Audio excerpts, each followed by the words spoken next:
Fox 32 News at noon. Yeah, the news continues on Chicago Live on Fox Local. I hope you hang out with me at 4 o'clock. Until then, be safe, be kind, and be well.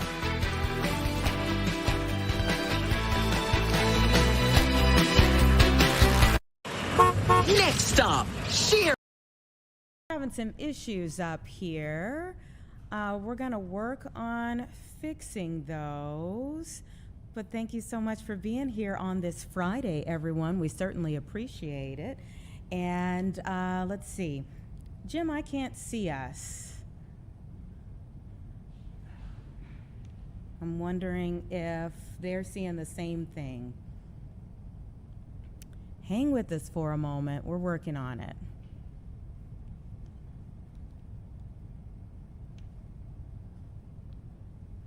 Hopefully we can get this going so we can have a show today. All right, I'm looking at downstairs. I can hear us, but I see Tia getting ready downstairs. Hi. Happy Friday. Thanks so much for being here, everybody, for another day of Chicago Live. It's Friday. Hallelujah. Okay. Let's talk a little bit about what's to come. We have a lot to get to. I'm your host, Anita Blanton. I'll be with you through 4 p.m. today. And so we're going to go over some of the things that we have in our first hour lined up for you here. There is a bicameral bill to stop Wall Street from pricing kids out of sports by banning private equity firms from youth sports. Shutting down some of the practices advocates say they use to jack up the costs, and also getting money back to the families that they feel have been ripped off over the past several years. So we have the Chief of Policy and Advocacy for Groundwork Collaborative that will be here very soon to talk more about that. It affects so many families throughout the country when you have your kids in Little League, and especially if you have kids in one league over here and another league over here, maybe soccer and flag football and track, all those different things. The costs add up very quickly, so we'll talk about it. Also, I'm talking with a food economist and professor at the Friedman School of Nutrition Science and Policy at Tufts University about a question that so many people are asking themselves right now, and that is, why are these groceries so high? Why are the prices soaring? We'll get into that. We're also speaking of affordability issues from a different standpoint. Indiana just secured federal approval for Medicaid hospital payment reforms to lower hospital costs. Now, you think of how many people this could help. The Secretary of the Indiana Family and Social Services Administration is going to be zooming in with us right around 1:15. So plenty to get to in this first hour ahead. But we're going to start here with what most people would love, and that is to get to O'Hare quicker. Trying to get to the airport, trying to make your time, for a flight, trying to get there early. It's a lot of mental science that goes into it when you're trying to think through traffic. Metra has recently received $1.5 million in federal funding to study what it would take to regularly operate a faster service. How about that? And we're getting the details on that right now with Michael Gillis, Director of Communications for Metra. Thanks for being here. Thanks for having me. So let's start with why something like this. I kind of detailed a little bit, but why something like this would be important for our area? Well, so we have this vision in our new strategic plan to move to a model called regional rail, essentially running more service throughout the day in both directions. So our trains are more useful for things other than just your regular commute. And one component of that is improving service to O'Hare. We have a line that goes right past O'Hare. There's a stop right at O'Hare, but the service is very limited. So it's not that useful for Chicagoans. So our idea was, let's see what it would take to increase service on that line to O'Hare. And that's part of what this funding is for. Congresswoman Delia Ramirez secured it for us, and we're going to use that money just to kind of figure that out. What would it take to offer more service to O'Hare? How long will the study last? That's not known yet. We're working on kind of drawn out the scope for this so we can get a consultant on board to help us get going, and we won't really know that until that work is done. And this is just the very beginning. It's more like planting the seed for this, because the idea is to find out what bridges we might need to upgrade, what track configurations we might need to change, what signal system we might need to do. And all that's going to cost money. What rolling stock we might use. Do we acquire new rolling stock specifically for this? All that's a lot, very costly, and so this is just the very beginning of the planning process. We have a long ways to go before this becomes reality, but it's really the first baby step. Mm-hmm. It's a significant step, but yes, a lot of what you're describing sounds very time consuming, especially to get it right, which I'm sure you all want to do. But let's just say all goes smoothly, and you all sail along with these plans, and how far off are we even looking at this coming to fruition? I mean, if I had to guess, I would say, we're on a horizon 5 to 10 years to be very optimistic. The region has a lot of needs. Obviously, we have a lot of needs. It's really a question of funding. We also have to get agreement of 2 freight railroads that we interact with along that line. They use those tracks for their freight trains, so increasing the capacity of the tracks is probably going to be key to getting there okay. Are you all also meeting like a rider demand? I mean, are you hearing from people that this is something they want? We in Chicago, we've heard a lot about this. That do we want to offer express service to O'Hare? It's been something that's come up before.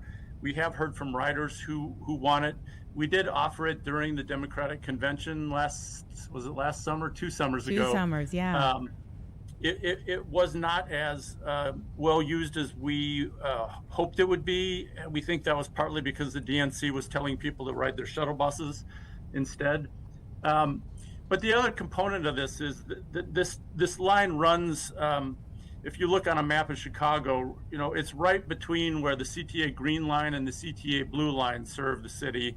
And it goes through a part of Chicago that really, if we could increase service there, people who live between those 2 CTA lines, might start riding Metro. It might be a lot more useful for them. So it's not just for O'Hare people. It could be increasing service for everyone along the route.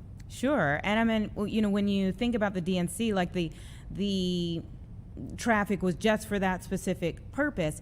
Also, I would like to ask you, since we've had these DNC officials in town all week trying to get the bid for 2028, would you all lobby to do this again?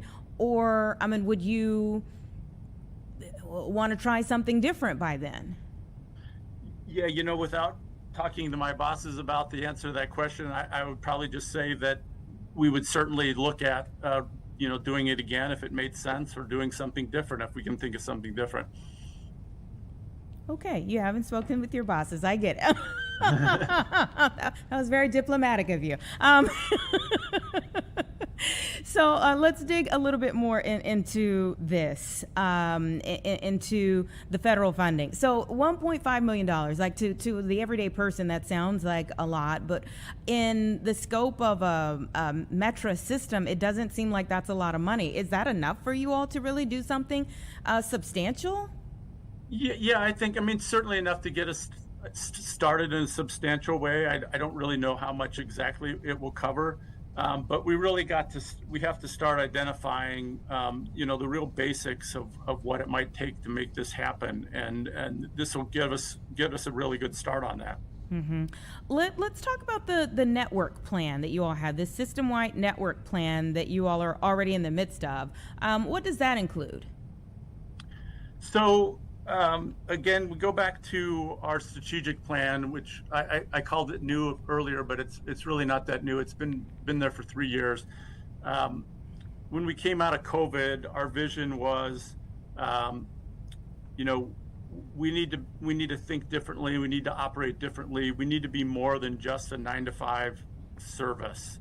And there's a term in the industry called regional rail that we said we want to move towards. And basically that just means offering more service in both directions at all times of the day, so that maybe you don't even have to rely on a Metro schedule. You just know if you show up at a station for a train, one's going to come along pretty quick. And if we can make ourselves more useful for other types of trips other than the 9 to 5 commute, we don't want to forget about that, because that's still kind of our bread and butter. Maybe that's the direction we should go coming out of COVID, where we're trying to cater to people's changing needs. So we looked at how are we going to do that, and we launched the system-wide network plan study. And the goal of that is just to kind of go line by line, figuring out what it would take to offer more service on this line. And some of the lines, that's going to be a lot easier than others. You know, we have 11 lines in our system. Only 2 of them do we fully control.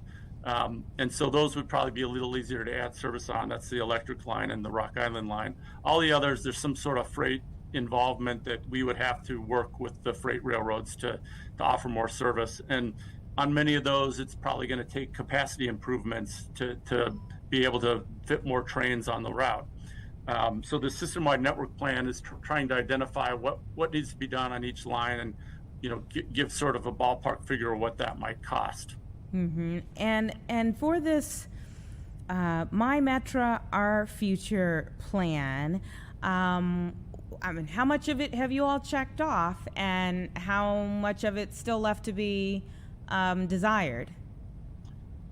I mean, it kind of depends on how you look at it. A lot of the plan incorporates some things like, maximizing the customer experience. We've done a lot of things in that regard. We've put in ticket vending machines all over.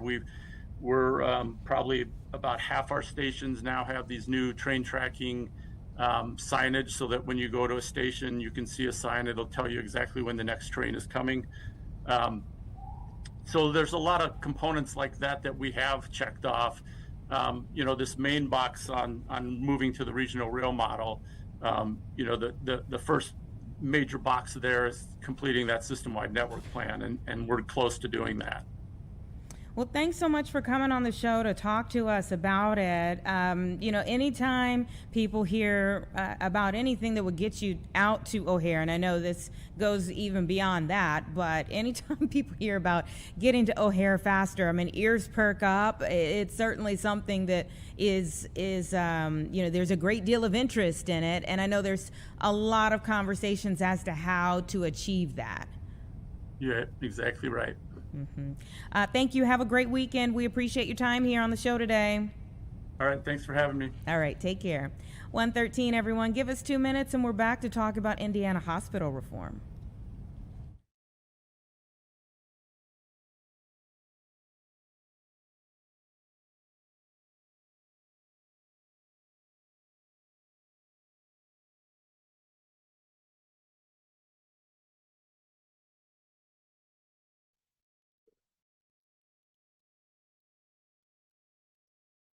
Oh yeah, it's live.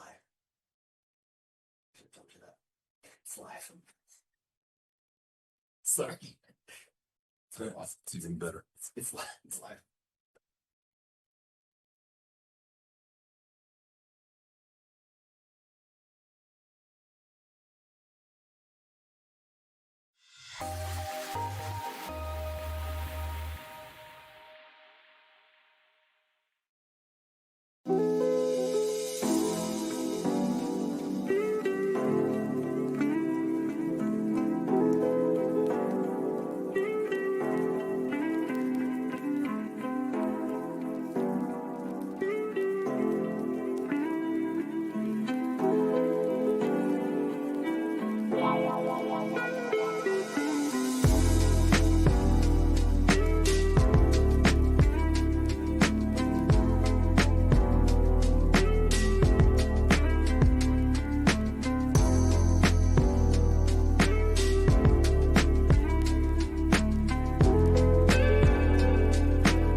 Hey, welcome back, everyone. 116 right now, and affordability is one of those terms that you hear quite often right now as people really see rising prices in almost every aspect of life. At the gas pump, the grocery store, fuel prices have made ticket prices for airplanes surge. I mean, you name it, and people are seeing things. It also translates into healthcare. And so really glad to have this conversation about something that could lower hospital cost. Indiana has now secured federal approval for Medicaid hospital payment reforms, and we have Secretary Mitch Robe from the Indiana Family and Social Services Administration joining us to talk about it. Thank you so much for your time. Well, great to be here. Just want to point out that it's also more affordable for football teams here in Indiana. Mitch Robe, never have him on the show again. No, I'm playing. The Bears. The Bears. I'll ask you about the new schedule at the end of the interview. But All right. let me start here with what you all have going on there, this new federal approval. Tell us a little bit about it and how it will change things in time. Yeah, so Governor Braun has been laser focused on affordability, particularly in healthcare, really when he was in the U.S. Senate, and of course, since he's been governor. And he worked very closely with Dr. Oz and several of our hospitals to put together a different payment model for hospitals that incentivizes them to lower their commercial rates by increasing the Medicaid rates for those who have low commercial rates and lowering their Medicaid reimbursement rates for hospitals that have high Medicaid rates. And this is one of many steps that Governor Braun has taken since being inaugurated to work on affordability. Another important one is something we rolled out a couple of weeks ago, price transparency. You can go to indianahealthprices.in.gov and understand your prices on healthcare, because we want Hoosiers to go from being patients, which is kind of a passive word, to being active healthcare consumers. And so we're doing, the state government and the hospitals collectively are doing something to lower prices, but consumers need to be there as well. You know, I would think that not only would this help consumers, but we've had several hospitals that have had to close in the last several months. Maybe speak to that aspect of it too, and the way that they are feeling things, that they are struggling to stay open. So the governor is very determined to funnel more dollars to rural hospitals. So we'll be significantly enhancing rural healthcare reimbursement with this plan.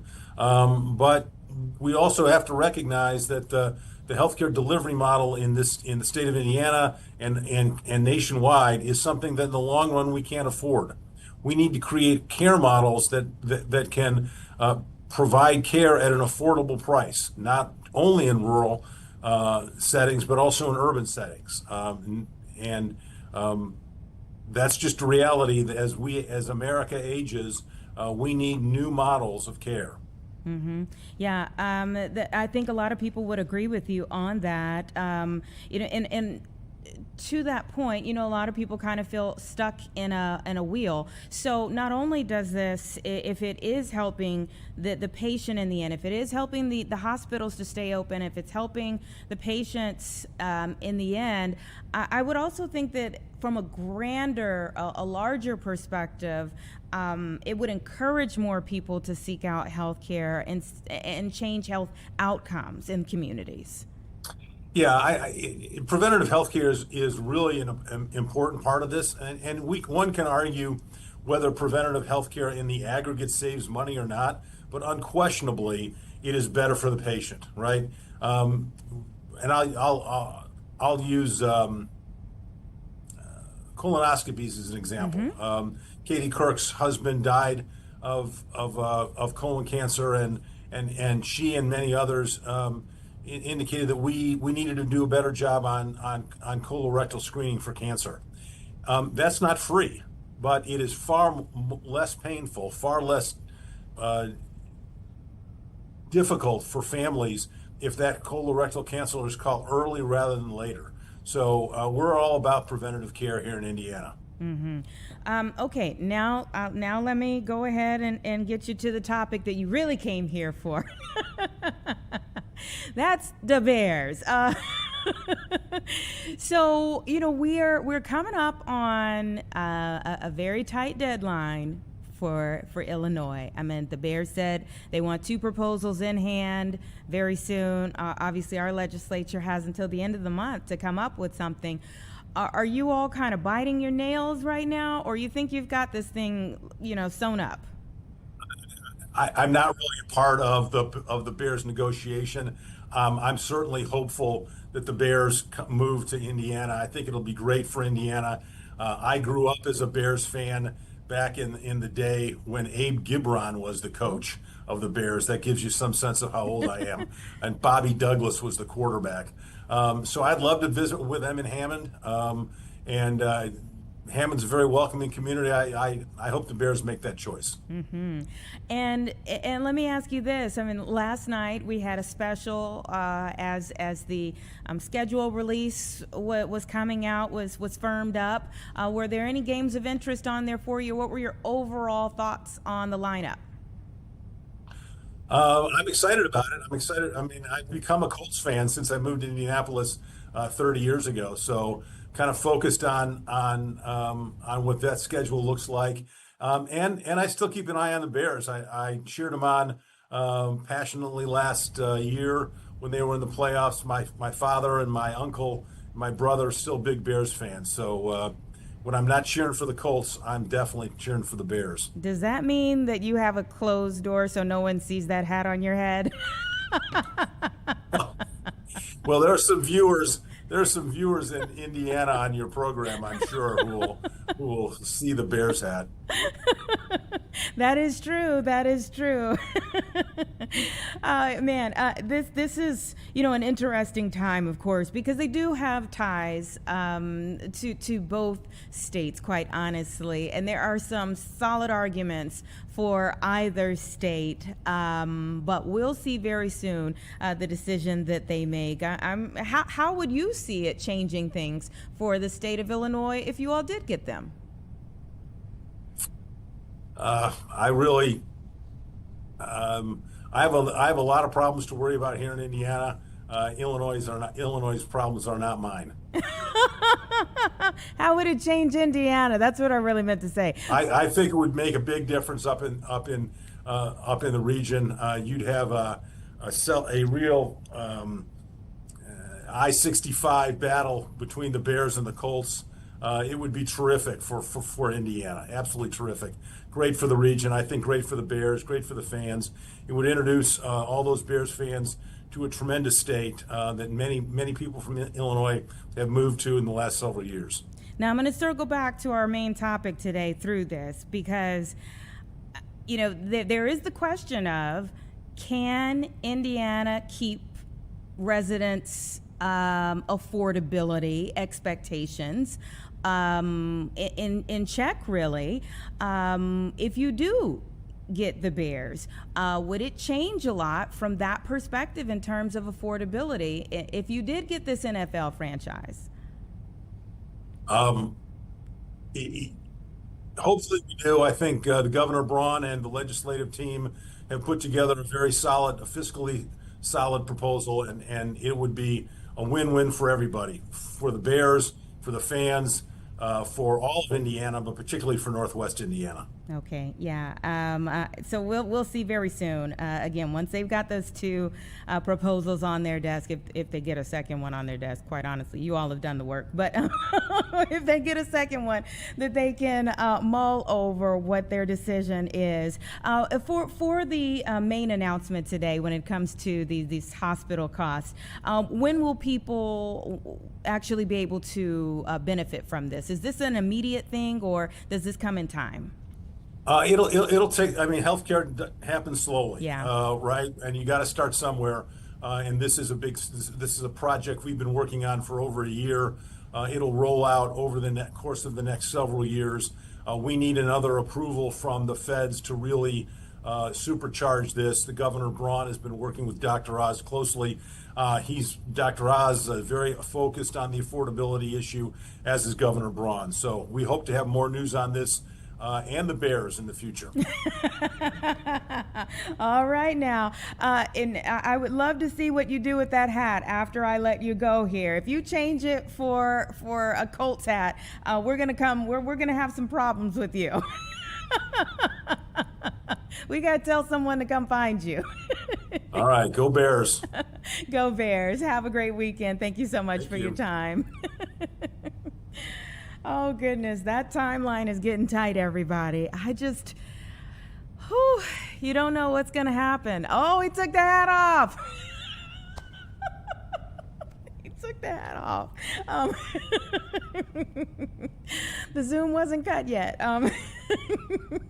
Who knows what's going to happen here? It is really interesting as we get closer to this deadline. Obviously, our legislature will be down in Springfield until the 31st. That feels like tomorrow. And is it not concerning that we just haven't had anything firm yet? I mean, they at least got it out of the House, but there's a whole new slew of questions now that it's in the Senate. Obviously, the Chicago delegation is still fighting strong, tooth and nail, to keep them in the city of Chicago. And the last time we spoke with Touchdown Arlington, the group that's really trying to get everyone to coalesce around the Arlington Heights location, they said that, you know, it's not going to help if you're still hearing from Chicago, or you're still hearing from all these different locations, instead of everyone in the state of Illinois saying, hey, if this is our best shot to keep them in Illinois, we need to go with this. So what do we have? 2.5 weeks? 2.5 weeks, something like that. They've got a lot of work to do, and trust and believe we're going to be staying on top of it. And anytime we hear of any development over the next couple weeks, we're going to be on Bears Watch, and we're going to let you know. Let's take 2 minutes, and we'll be right back.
right, 132, and we said we were going to talk about affordability from a couple of different angles here. Moments ago, we were talking about hospital reform and the cost that people, spend when it comes to either an emergency or just sometimes routine or preventative care. Also, the cost that comes in people not getting those things as well. And a lot of that happens, people skipping, appointments, maybe pushing things back when they're feeling like they're under a weight of debt, especially. And so, the price of groceries fits into that debt. We have people who have lost SNAP benefits. We have people who, even before the changes to SNAP benefits, or who don't even receive SNAP benefits, we're seeing prices at the grocery store for things like tomatoes, beef, eggs skyrocket. And we have Dr. Park Wilde, a food economist and professor at the Friedman School of Nutrition Science and Policy at Tufts University, to talk a little bit more about what people are experiencing right now and why. Thank you so much for your time. Great to be here. We have, I think we're in like the end of week 10 or 11 of the conflict in Iran. So this isn't the full picture of why people would be feeling inundated with prices skyrocketing, right? Absolutely. But it still is true. Food prices depend a lot on energy prices. It happens because farmers and truckers and everybody who produces food have to pay energy prices. And so when those prices go up due to conflict in the Middle East, it affects what we see in the grocery store. Mm-hmm. Today, as I'm speaking to you, today is the last day of the term for Jerome Powell and the Fed chair.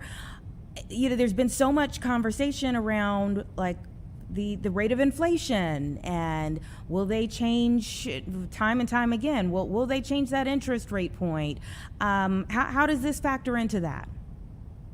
So the Federal Reserve has a very difficult job. They have to decide what's the right balance between interest rates, which kind of slowed the economy down a little, and worrying about inflation when the economy heats up too much. And in the case of food, we've seen just this month in the April Consumer Price Index report, faster price increases for food than we had seen in the last couple of years. So it was about 3%. It's not as high as it was in the tough years shortly after the pandemic started in 2022 and 2023, when it was up around 8 or 10%, but it's enough higher than it's been recently that we're keeping an eye on it. Mm-hmm. And when you say keeping an eye on it, I mean, if the conflict were to end next week, President Trump has said that the ceasefire is on life support, but let's just say, if it were to end next week, how quickly do you think we would see a turnaround in these prices?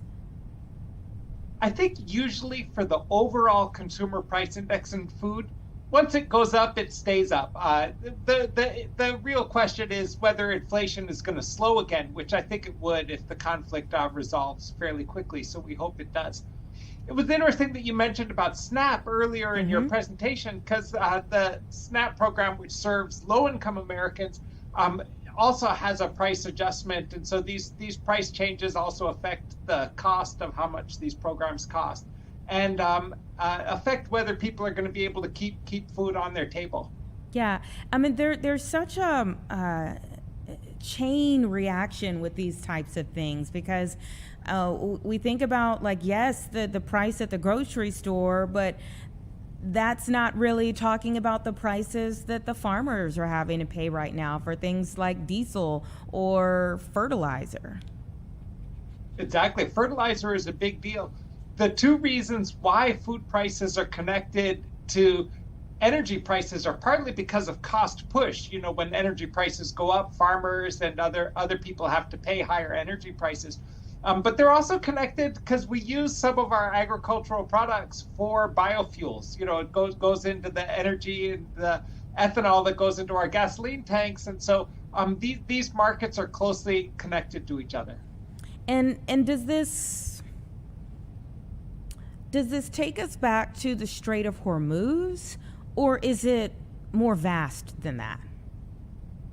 Energy prices have always been a big driver for food prices. And so even in a regular year when crazy things were not happening, energy prices would be connected to food prices. But this year is quite unusual with the very sudden increases we've seen in energy.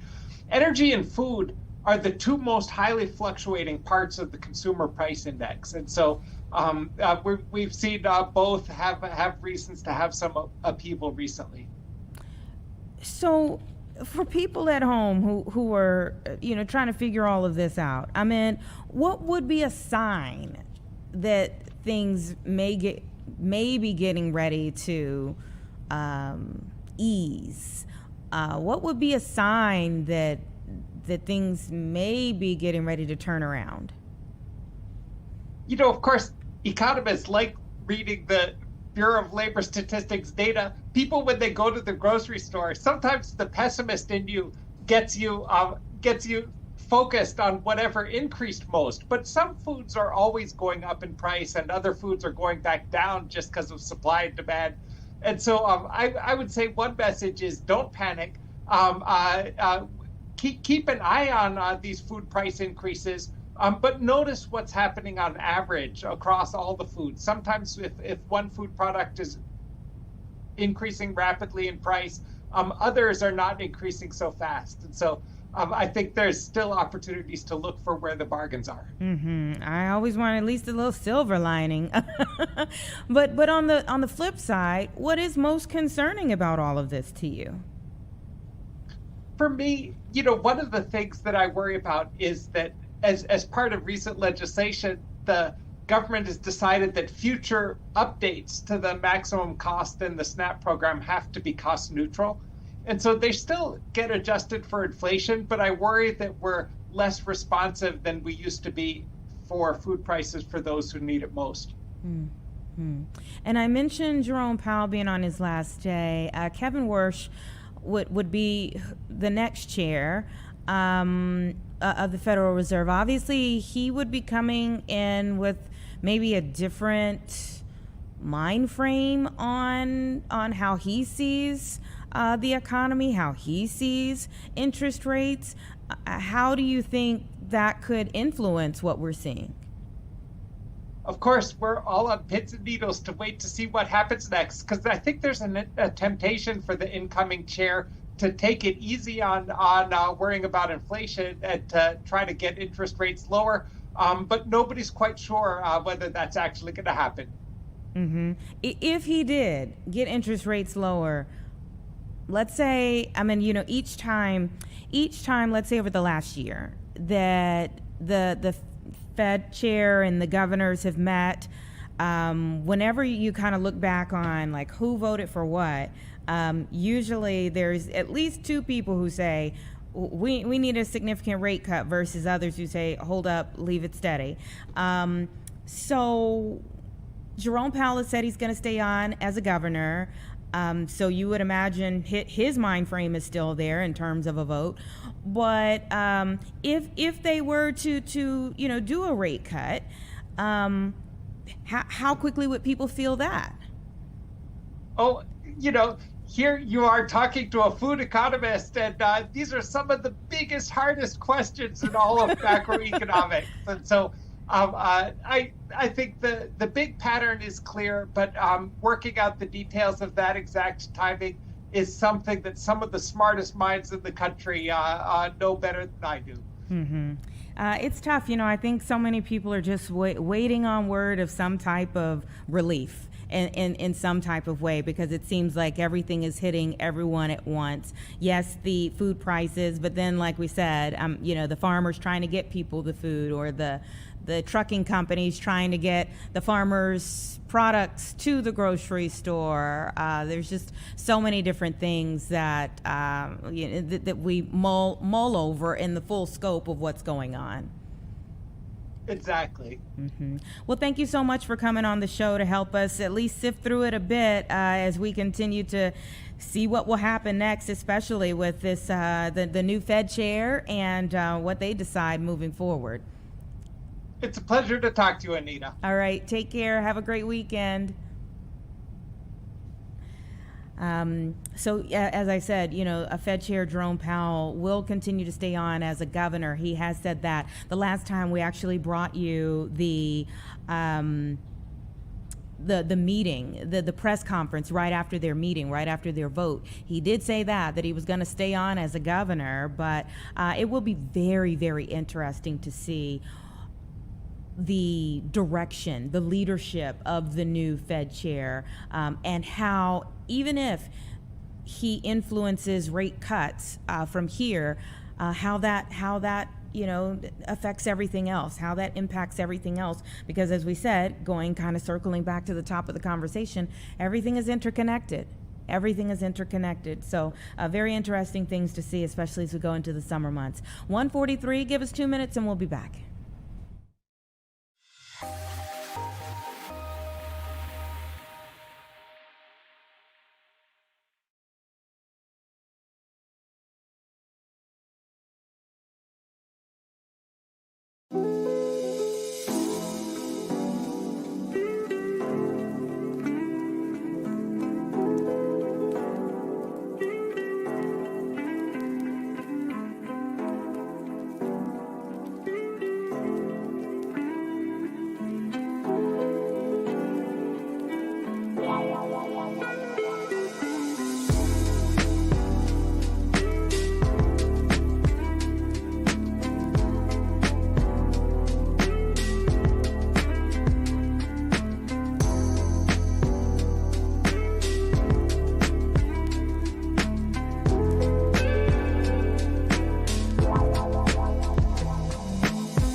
We're back at 1:45, and one congressman said this: team sports are supposed to be the first place our kids learn teamwork, discipline, and community. Instead, it's become a cash grab for Wall Street investors to make another buck while our kids miss out on this fundamental part of American childhood.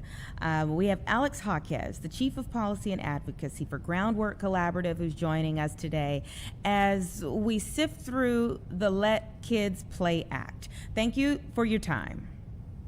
Thanks for having me. So this is a bicameral bill, and we're trying to kind of make sense of it all. Explain it as you understand it. That's right. So this bill, which was introduced earlier this week by Senator Chris Murphy and Senator Cory Booker, as well as Congressman Chris Deluzio and Pat Ryan and Pramila Jayapal over on the House side, would ban private equity funds who have been extracting exorbitant fees and driving up the costs in youth sports. It would essentially lay out a number of practices that were not going to be allowed anymore and give leagues 90 days to be divested from with these private equity, what they call vulture funds, and then all of the predatory contracts or junk fees that have been larded on top of these youth sporting leagues would be vacated at the end of that. So for those of us who grew up in a different generation, help us understand what is going on here. I mean, when you hear vulture funds and private equity, you don't think of, AAU. Like, so explain what's happening.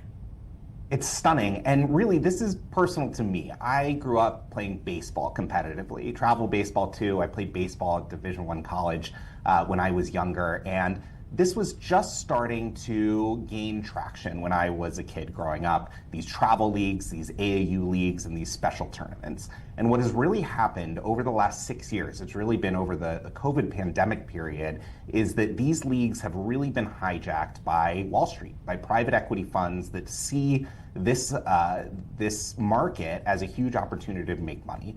So right now, youth sports are a $40 billion a year business. It's kind of hard to believe. And the cost that parents have to pay has gone up 46% since before the pandemic. And this is pricing people out. It means that, back in the day, you used to be able to join a Little League team or a Babe Ruth team and be able to play with your community and your school teammates. And now all of these highly selective AAU teams are charging the highest bidder what they can to be able to play in these sports leagues. So we're seeing that average club sports costs are going to about $5,000 per kid per year. And family spending on youth sports up 46%, even though participation has gone down. So I think from where many of the viewers, I'm sure, have grown up and playing in the community rec league, things have changed drastically just over the last few years. And this bill takes aim at it to try to fix it. When you say a $40 billion business, what are they making money off of? Is it, how are they linking with these teams? What are they getting out of this? Is it just, just explain that. Like, what are they getting out of this? How are they linking with them? The money is coming out of just about every avenue you can imagine. And I think that's what makes this so egregious to people. Senator Murphy, who's one of the sponsors of this bill, his son plays in a hockey league that's managed by the Black Bear Sports Company. This is a venture-funded, Wall Street-funded league.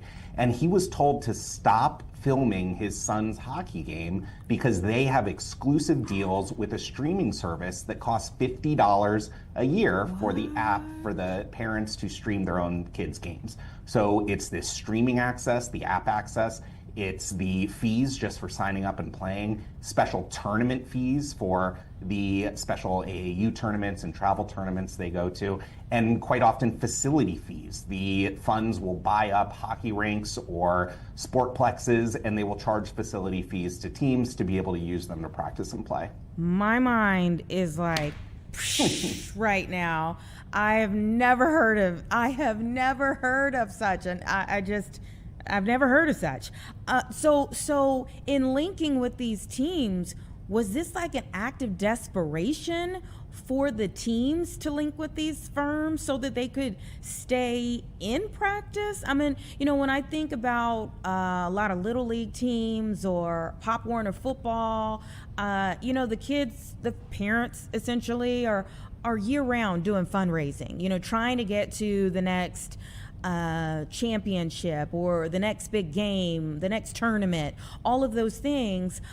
So are these teams seeking out this help so that it's covering a cost maybe the families and the kids doing fundraisers wasn't able to cover?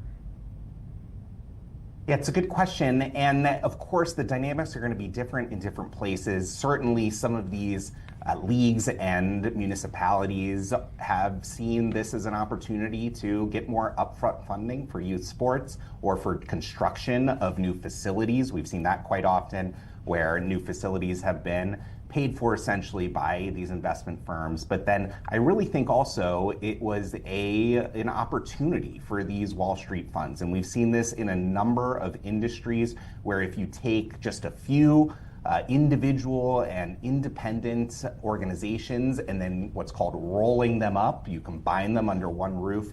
You can really gain a dominant place in the market, and youth sports is no different. And so we've seen, cheerleading is dominated, competitive cheerleading at the youth level, dominated by one company. It has a near monopoly on the venues, the tournaments, even the clothes and the uniforms that you're able to buy. And so there's an opportunity to monopolize these markets, and a lot of these private equity firms have taken it. So in putting this bill together, was it driven by parents who said, hey, this is getting out of control? Or are these lawmakers who feel like they're solving a problem that the parents are like, isn't so much of a problem?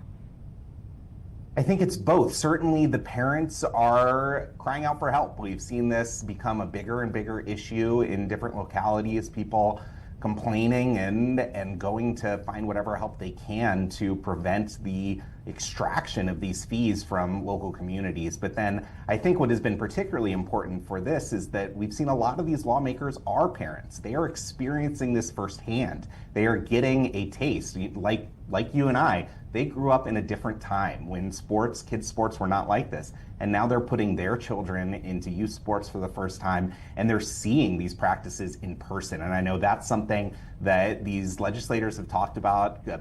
Chris DeLuzio went and did a field hearing out in Pennsylvania to gather information about how people were experiencing youth sports in his district and hear directly from his constituents, and that helped put this bill together. So the bill is put together. There are several sponsors. But where does it go from here? Where are we at this point in time? Like, it's a thing, but where are we in the full process of something like this actually becoming law? Well, as you know, there's not a lot of lawmaking that goes along these days in Congress, and so it might be some time as the bill gets more co-sponsors and more supporters, and certainly if they're able to get more Republicans on the bill and make it a bipartisan issue, which I think it should be a bipartisan issue. Republicans have kids that are going through the same thing right now, and so if there is a broader coalition that emerges around this issue, and in maybe after the midterm elections and Democrats are able to set the priorities for the next Congress, I expect that issues like this will be on the floor and at least be debated and discussed. And I think that the more people that know about it, the more outrage there's going to be, because I just told you about the state of youth sports today, and I think you were pretty shocked. I think a lot of people would be pretty shocked if they knew just what was going on. Streaming rights for youth sports got me. I'm not gonna lie. I've never heard of that. Never heard of that. That's pretty out there. Streaming rights for youth sports. But I would, again, back to the point of like, maybe it's helping some leagues or helping some teams. I would wonder if, we said this is bicameral, but not bipartisan. I wonder if you are going to get, there's a such thing as being outraged by the practice, but not seeing the solution the same way. That's right. And, I'm sure at the state and local, at the municipal level, there might be other solutions that are raised and might be able to get at some of these practices. But I think that at least this bill comes forward and says, look, this is an issue in our communities, and these are the companies and the kinds of companies that are causing it. And they are raising the price and the price of entry for youth sports and exploiting kids who just want to have a good time with their friends and their neighbors and maybe learn a little skill along the way. And so I think this is at least giving rise to the issue and will be helpful in galvanizing people toward taking it on. Yeah, raising the awareness is certainly a big part of it. As people are learning, we also live in a generation now where people can give you immediate feedback. So what are people saying thus far? I think, and there's been quite a bit of coverage of this bill over the last couple days. Everybody from the USA Today, I saw even an article in Barstool Sports, who are not usually connected to politics and following it as closely. They were praising the bill for taking on private equity in youth sports. And so, again, I think there's going to be a broad coalition of folks who are not just politically engaged, not just Democrats or Republicans, but are just parents or kids or fans who want to see their lawmakers and their representatives take on issues like this and make everybody's life a little bit easier and give folks some more breathing room, which I think is all people can ask for at this time. Wow. Well, thanks so much, Alex, for coming on the show to talk to us about it. Yes, you have enlightened me today, and goodness, now I'm going to really have to look into that a little bit more. Thank you so much for your time. Thank you so much. Streaming rights for your kids' game? Oh my goodness, parents. Hats off to you. 1:57. Give us 2 minutes and we'll be back.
right, welcome back, everyone. 2:01 right now. We have Lauren Scafidi here. Happy Friday to you. Happy Friday, my friend. It's good to be here. And you're on such a wonderful story, one that it has been like the gift that has kept giving this week, as we've been finding more and more about this terrifying, initially situation at a local high school. But you were able to speak to the firefighters who, they're heroes on a regular basis, but had to jump in not even in uniform. Seriously, no, this story gave me the chills, and just getting the chance to talk to them. Anita was so cool, because they're like, yeah, this is just kind of what we do. So I'll give you the backstory. This was on Monday. This was at Huntley High School, and there was, some high schoolers running. So there were a couple dads and, parents out there just watching their kids run, and all of a sudden, one of the 16-year-old boys kind of collapsed to the ground, and so everybody's like, wait, what's going on here? So the paramedics tell me that he was the team there was really quick to jump in. The school was all over it. So the paramedics were on opposite ends of the field. They didn't even know that one another was there, these two guys from Palatine Fire. And so one of the guys jumped in. He's like, okay, this doesn't look right. So he went down there and he started giving CPR. I mean, he was all over it. And so then the other guy on the other side came down, Scott came down and said, hey, Andy, I'm here. What do you need? And so they were both able to, kind of help this kid. And one of the guys told me that, he did CPR, found one breath, and he's like, okay, we're on the right track. This is a good thing. So it was just a couple of minutes later that, Huntley came and they did their thing, and they took this 16-year-old to the hospital. But how incredible was it that these two guys, they just thought that they were going to both watch their sons, do a little running that day.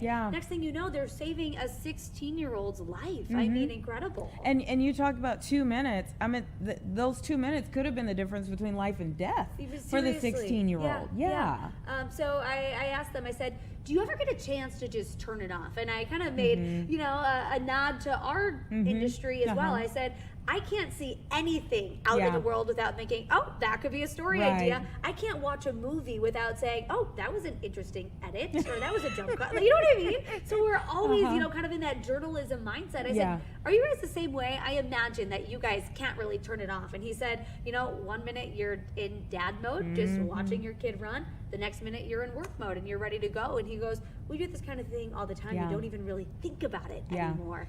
Thank God they're trained in that type of way where they can hop in. One of the things, we had the American Heart Association talking about, I believe it's House Bill 3572. I want to make sure I'm correct on that. That was impressive that you just spit that out. Well, let's make sure I'm right before we say it's impressive here. So one of the things they were talking about in this House bill is that they want to make sure, did I say 3275? We'll say you did. Perfect. Okay. I think so. Well, we'll go with that. It's 3275. I think I transposed the numbers. But 3275, House Bill 3275, and where they're trying to really push for, let's say, coaches and everyone connected to sports at a high school, or really schools in general throughout the state, that they be trained in CPR and that there is an AED nearby, because that's also another part of what saved them is, not only the hands-only CPR, but the fact that they had an AED. It's so funny that you say that, Anita, because that was actually one of the things that we talked about. I said, what do you want people to take away from this? And he said, well, honestly, more people need to be trained in CPR. And I said, because I pray that if I were ever in that situation, that someone like you guys would jump in and help save me. And he said, that's why it's so important. We need more people who can jump in, because you can have all the thoughts and prayers in the world, but you got to have someone who knows what they're doing to actually get their hands on somebody and help save them. And having the confidence. I think that's one of the things, I talked about with them, is that with a firefighter, you train in it so often, you have more confidence to hop in. If you get like a CPR class and then 10 years later something happens in front of you, you might not feel like I can be the difference for this person. Right. So like staying up on that training then says, I'm the one who should help, versus like, where is the one who should help? It kind of is a funny way to put it, but I kind of think about it like the more that they do this, the more that they practice, it's kind of just like brushing your teeth, right? You brush your teeth every single morning. You probably don't even think about it. Exactly. It's just muscle memory at that point. For them, it's just like, you know, doing something that they do every single day. Yeah. And it makes me feel really good knowing that there are people who know what they're doing and who will jump in and be that confident one to save the day. Yeah, you just never know what's going to happen anywhere that you are. I think Jake Hamilton even was on a story earlier this week where high schoolers were learning, like, stop the bleed. They were, you know, in a class to stop the bleed. Like, these types of things that even young people can learn, where you might end up saving your classmate, you might end up saving a parent, you might end up saving just a stranger on the street. You never know when it will come in handy. And the thing is with that kind of stuff is that you don't need it until you really, really need it, until it really, really matters. So yeah, definitely important, and it's definitely a good story. So I know that you guys kind of covered this story yesterday, but I'm excited to bring you the perspective of the firefighters and paramedics who were able to jump in there. And they said, you know what, we're just happy that it was, you know, a positive outcome. Amen. They were saying, you know, that's the most important thing. Amen. Well, you're wearing the right color for the story. How about that?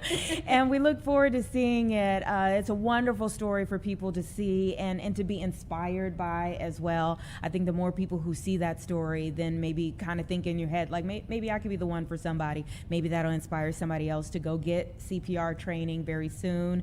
You know, the track meets, it takes you back memories, but like there's so much going on at a track meet. And again, you're rooting for your kid, and like, they just so happen to see And that's somebody else's child go down. probably not something that they would have anticipated, because I said 16, you know, that's pretty young. Yeah. Is this something that's, you know, out of the ordinary, or is this something that you guys see a lot? Yeah. And they said, this is not something that you typically see in a 16-year-old. This is something that happens to people when they're older. So, you know, I'm sure they were pretty caught off guard, right? You're not expecting that. Yeah. I mean, there have been some football games where it's happened, you know, in youth sports. Again, I mean, any time that you're like exerting yourself, and a lot of times, you know, for young people, maybe there hasn't been that full scan. You know, maybe a doctor's not checking through the little things that could end up in that type of situation. Hopefully, that young man's had that scan by now to find out what is going on with his heart, to hopefully never have that happen again. Just so grateful that he's okay. And they say that they don't do this, you know, for the accolades. Yeah. They do this just because they really enjoy helping people. And so there's kind of like an unwritten rule with law enforcement and for first responders too. They say, you know, if they're caught on TV, they gotta buy everybody donuts or ice cream or something. So I asked them, I said, so this was planned, so does this still count? Do you guys still have to buy everybody ice cream? And they said, well, yeah, we do, but it's worth it. It's worth it. It's a good story. So it's a wonderful story, Yeah. and I'm so glad that you're bringing it to everybody today. Thank you for coming up to talk about it. Can't wait to see. Now, before I let you go, Yeah. have you heard? I mean, no, they didn't do it for any accolades, but have you heard, like, that maybe the mayor or somebody else is like planning on maybe honoring these two? I haven't heard. They didn't say anything. There could be something happening behind the scenes that they don't know about. But as far as they know and what they were able to share with Yeah. me, they have no idea. But that doesn't matter to them. You know, they were just happy to jump in there. It would be a wonderful, again, this is a story that's like the gift that keeps giving. So it would be wonderful if there was something that was planned to bring them back together with that young man. You know, yes, there where he would could be. say thank you for saving his life, Yeah. and that they could be honored for hopping in when the moment really called for it. I like where your head's at. Let's see if that happens. We'll bring that story too. We could talk about this forever because it's such a good story from so many different angles. Thank you. Thanks, Anita. 2:10 right now, everybody. Give us a couple of minutes and we'll be back.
welcome back, everyone. Just about 2:15, and we're in the mood for follow-ups today, especially on the stories that have really intrigued you all throughout the week. So yes, we were just talking about a wonderful outcome for a young man there in Huntley who had a cardiac arrest there at a track meet, and the first responders who hopped into action just in time to be able to save his life. We've also talked a lot about the rescue mission that has really grown in scale and in size over the last month to get 1,500 beagles out of the Ridgeland Farms in Wisconsin. Now listen, the business is still open, it's still operating, but because of some stalwart advocates who have been kind of beating the drum for quite some time that the lab tests that were going on there, that the things that were happening to beagles there was wrong. Now these 1,500 beagles are going to be free, and they're going to different rescues throughout the country. We know of, before today, we knew of 2. We knew that Paws Chicago got 25. We talked to our friends at the Chicago Rescue Authority that got 15. And then we saw that Border Tales Rescue there in Northbrook also got several, and they're here with us now. Thank you so much, Harley Garcia, for taking time, with one of the beagles with you. Yeah. Oh. So this is Cilantro. He's one of 27 beagles that we were able to get from the rescue operation. And we got majority adults, but we did get 4 puppies. And as you can imagine, they're a little bit less traumatized. So definitely better to go with me, and experience new things. But we got 27 total. So he is one of 27. Tell me about the operation to get them. How did they get to you all? Yeah, so we were contacted. We actually got 12 through Big Dog Ranch Rescue, who did the first 1,000 released. And then we were contacted by Beagle Freedom Project, and we got the 15 additional dogs we got through them. So they were just reaching out to shelters that they had seen, that they had maybe heard of before, and we were blessed to be able to welcome these babies to our shelter. Oh my goodness. When you first laid eyes on them or first assessed them, what kind of state were they in? Yeah, so actually my managers and I were really lucky to be able to go and help out at the farm right after they had been released. And when we did that, we actually fell in love with one who is at my house right now. His name is Tattoo. And they were all, scared, but definitely it seemed optimistic. At the first day we were there, we were letting them out into the grass, and they were able to run and play, and it was amazing to see them, get outside for the first time. They definitely find a lot of comfort in each other. And so, and since we've had them back, their personalities have started to come out. We placed our first 12 from last week into foster already, and yesterday we placed half of the 15 from this week, and the other half are leaving today. So Mr. Cilantro here has a family lined up to come and pick him up later this afternoon. But yeah, it's been amazing. We have so many amazing people who have stepped up, including, fosters. Everyone went to foster. So we're hoping they'll adopt, but obviously no pressure. I like to call them foster fails. Yeah, that's the exact term. Sometimes you like to fail. Yeah, this would be one of those times. Certain things.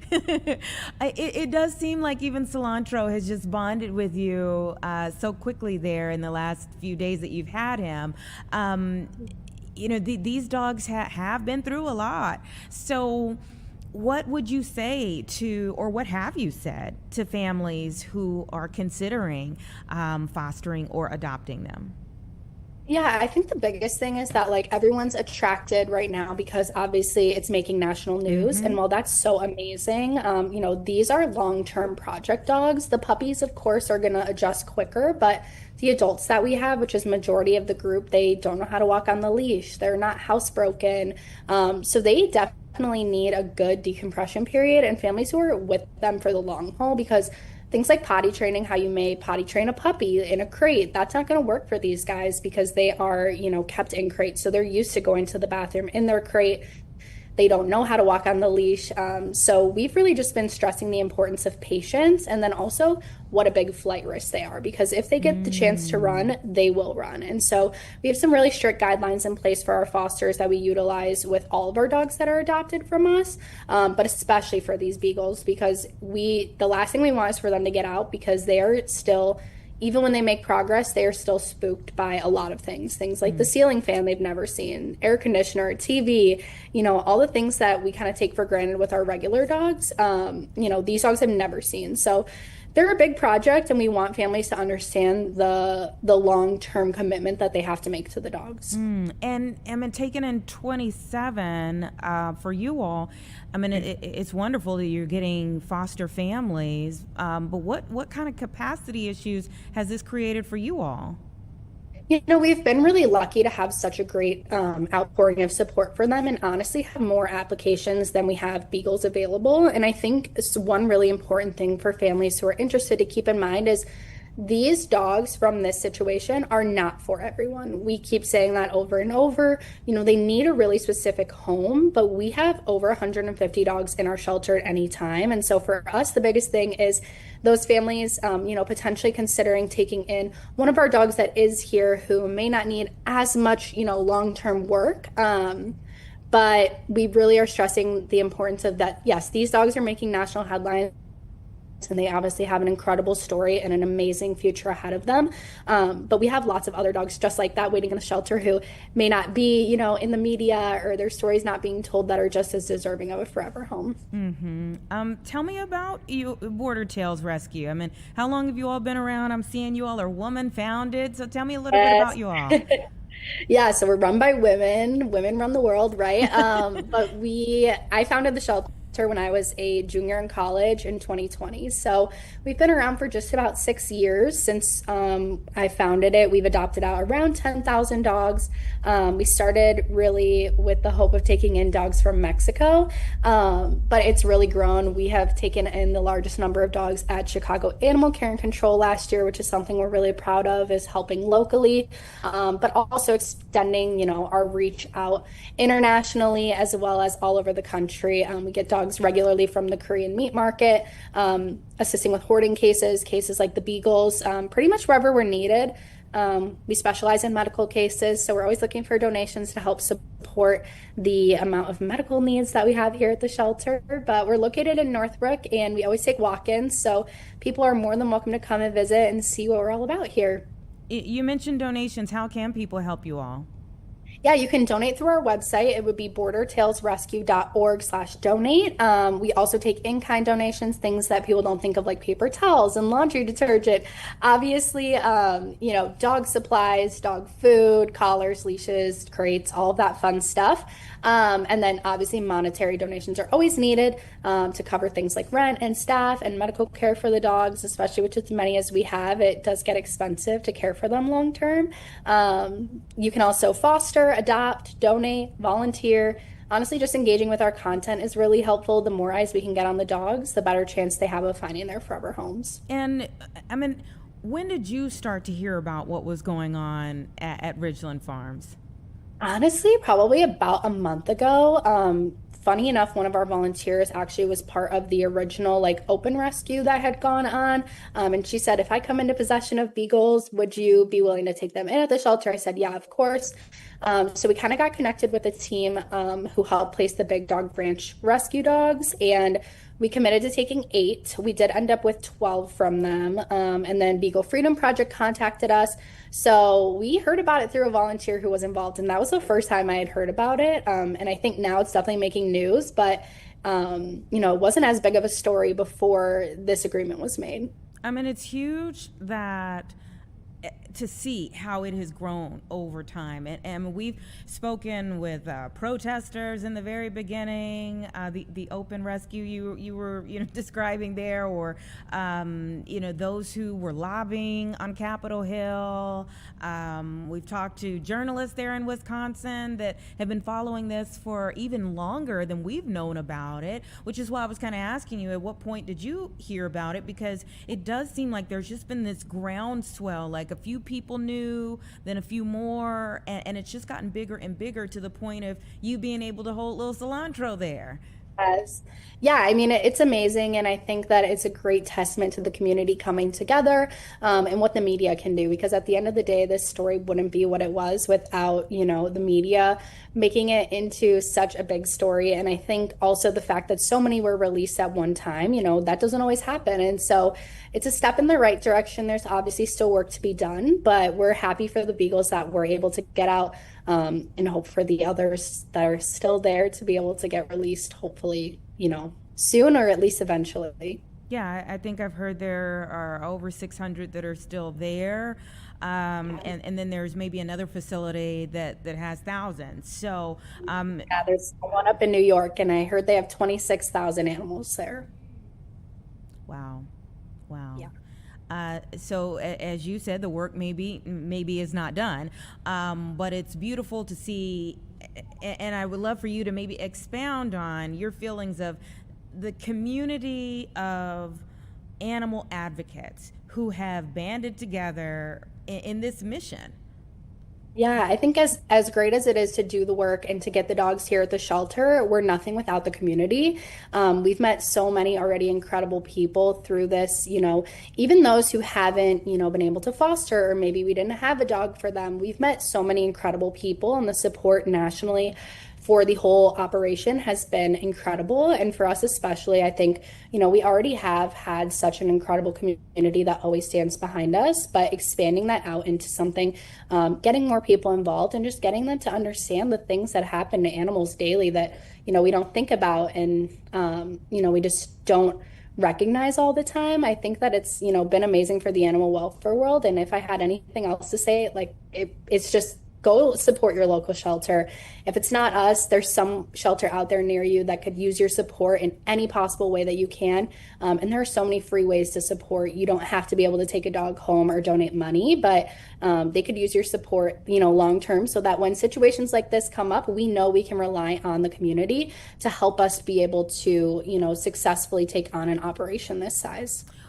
Just a few more questions before I let you go. I mean, I could look at a little cilantro all day, but so with the wait list that you all have, I mean, have you had people from all over the country contact you for these beagles? Tell us a little bit about that. Is it people here throughout Chicagoland or throughout Illinois that have been reaching out to you all, or have you gotten calls from other states? Yeah, it's honestly a mix. Today I saw an application from Florida. I know there's been applications coming in from all over. For us specifically, we're only looking to place within a few hour radius, mostly Illinois, Wisconsin, Indiana, just because we do require the dogs to come back for their neuter, and also for, vaccines and things like that. And so, we want to be close by to be able to continue to support them, especially through their foster journey before adoption. But there are beagles that went all over the country.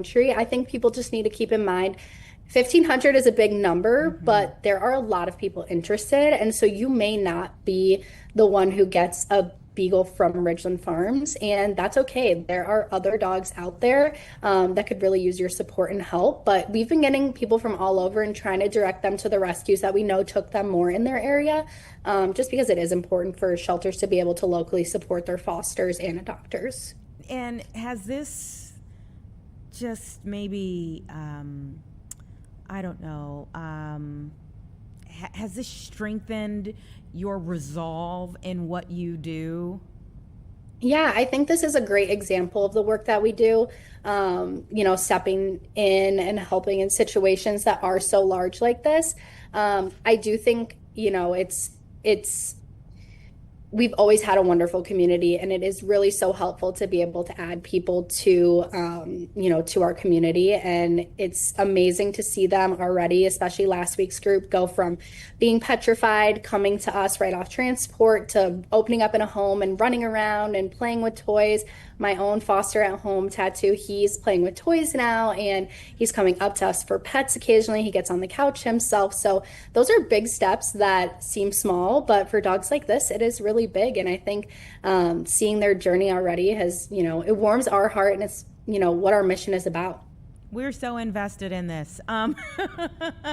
Thank you so much for joining us today, for introducing us to Cilantro before he goes home with the family today. And we are certainly hoping that the road ahead for them is better than the one that was behind. Thank you so much for having us. We really appreciate it. Thank you for what you do. Take care. Bye. Bye, Cilantro. It's about 2:30. Give us 2 minutes, everyone, and we're going to get into our next discussion here. We're going to talk with IDOT engineers about this new announcement that's been made to try to be more competitive in the market by increasing an opportunity to help people reduce student loans.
All right, welcome back, everyone. It's about 2:32, and the Illinois Department of Transportation, or IDOT, has announced that they will soon repay up to $60,000 in student loans for eligible employees over 4 years as a part of this initiative to lure recently graduated engineers in an increasingly competitive job market. We have Kevin Arnold, President and CEO of the American Council of Engineering Companies of Illinois, who is joining us now to talk about this wonderful opportunity for so many out there. Thank you for your time.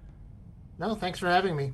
When we talk about an increasingly competitive job market, tell me about what you've seen and how this could change things. Well, it's incredibly robust right now. And in 2019, Governor Pritzker launched the Rebuild Illinois program to modernize the state's infrastructure program, $45 billion in infrastructure spending. A few years later, Congress approved the Investment in Infrastructure Jobs Act, which was a $1.3 trillion infrastructure effort. So after IIJA was passed, the ACEC Research Institute did a study and found that we needed 83,000 more engineers to get the job done. Whoa. So quite a few jobs are available, more so in Illinois than in any other state because of the state's investment in infrastructure. And we're in a period, as you mentioned, where we're on the decline. We have about 184,000 engineers retiring every year, with only 166,000 taking their place. So we really need to encourage that next generation to become engineers and get engaged in modernizing the state's infrastructure program. Yeah, I mean, it's two-pronged, as you're saying there, because one, are you seeing that people just aren't investing in becoming engineers? Well, yeah, I think there's an element of that. It's a competitive market in college, so students are pursuing robotics and mechanical and chemical and obviously computer science careers. So, and then on top of that, civil and structural engineers have come out of college with incredibly great organizational and program management skills. And people who went to school to become civil or structural engineers tend to be recruited pretty heavily by the Amazons and Metas of the world because of their skill set. So all of those things have combined for a little bit of a decline in the civil and structural space. But we think, with opportunities like this, and then also just the amount of money that's being invested in infrastructure, that it'll rejuvenize that marketplace. Yeah, and when you talk about some of those other employers for young people, maybe they're thinking those are more of the glitz and the glamour versus IDOT. Sure, right? I mean, there's a little swagger behind working for Meta or Google at this time, but I think the opportunity to work on some of the transformational projects that IDOT is putting out there, I mean these are going to be, bridges and structures and in corridors that are going to have national recognition. So Illinois is definitely in that space to where we'll be able to recruit engineers from across the nation just because of the wow factor of some of the jobs that are being invested in. So. Yeah, and I mean repayment of student loans. A lot of people would love to hear those words. Yeah, it's the first of in the nation sort of program, and it took us a while to get here, but I want to thank Secretary Biaggi, who really believed in this program, and we had a great sponsor in the Senate and Senator Villavlam, who really saw the need to make this happen. So, for all the conversations about government doesn't like new programs and government has a challenge with innovation, it really the convergence of forces with Secretary Biaggi and Senator Villavlam really made this happen. It's innovative, it's new, no one's done it before, and we think it's going to be a game changer for IDOT to help them staff up and recruit in a time when they need, not only the private sector consultants, but also to make sure that they have the team inside their shop to get the jobs across the finish line. And to bring, I mean, when you talk about new, innovative, I think those are things that make a young person's ear kind of perk up. Like, how do you show them that they fit into that world, that they're new ideas, that they're a generation that sees things very different than the generation that is retiring, that they have a place? Oh, sure. I mean, there are people in IDOT right now who began working there when they didn't have computers, or they had one computer per floor. So this is a really innovative and dynamic changing workplace and workforce.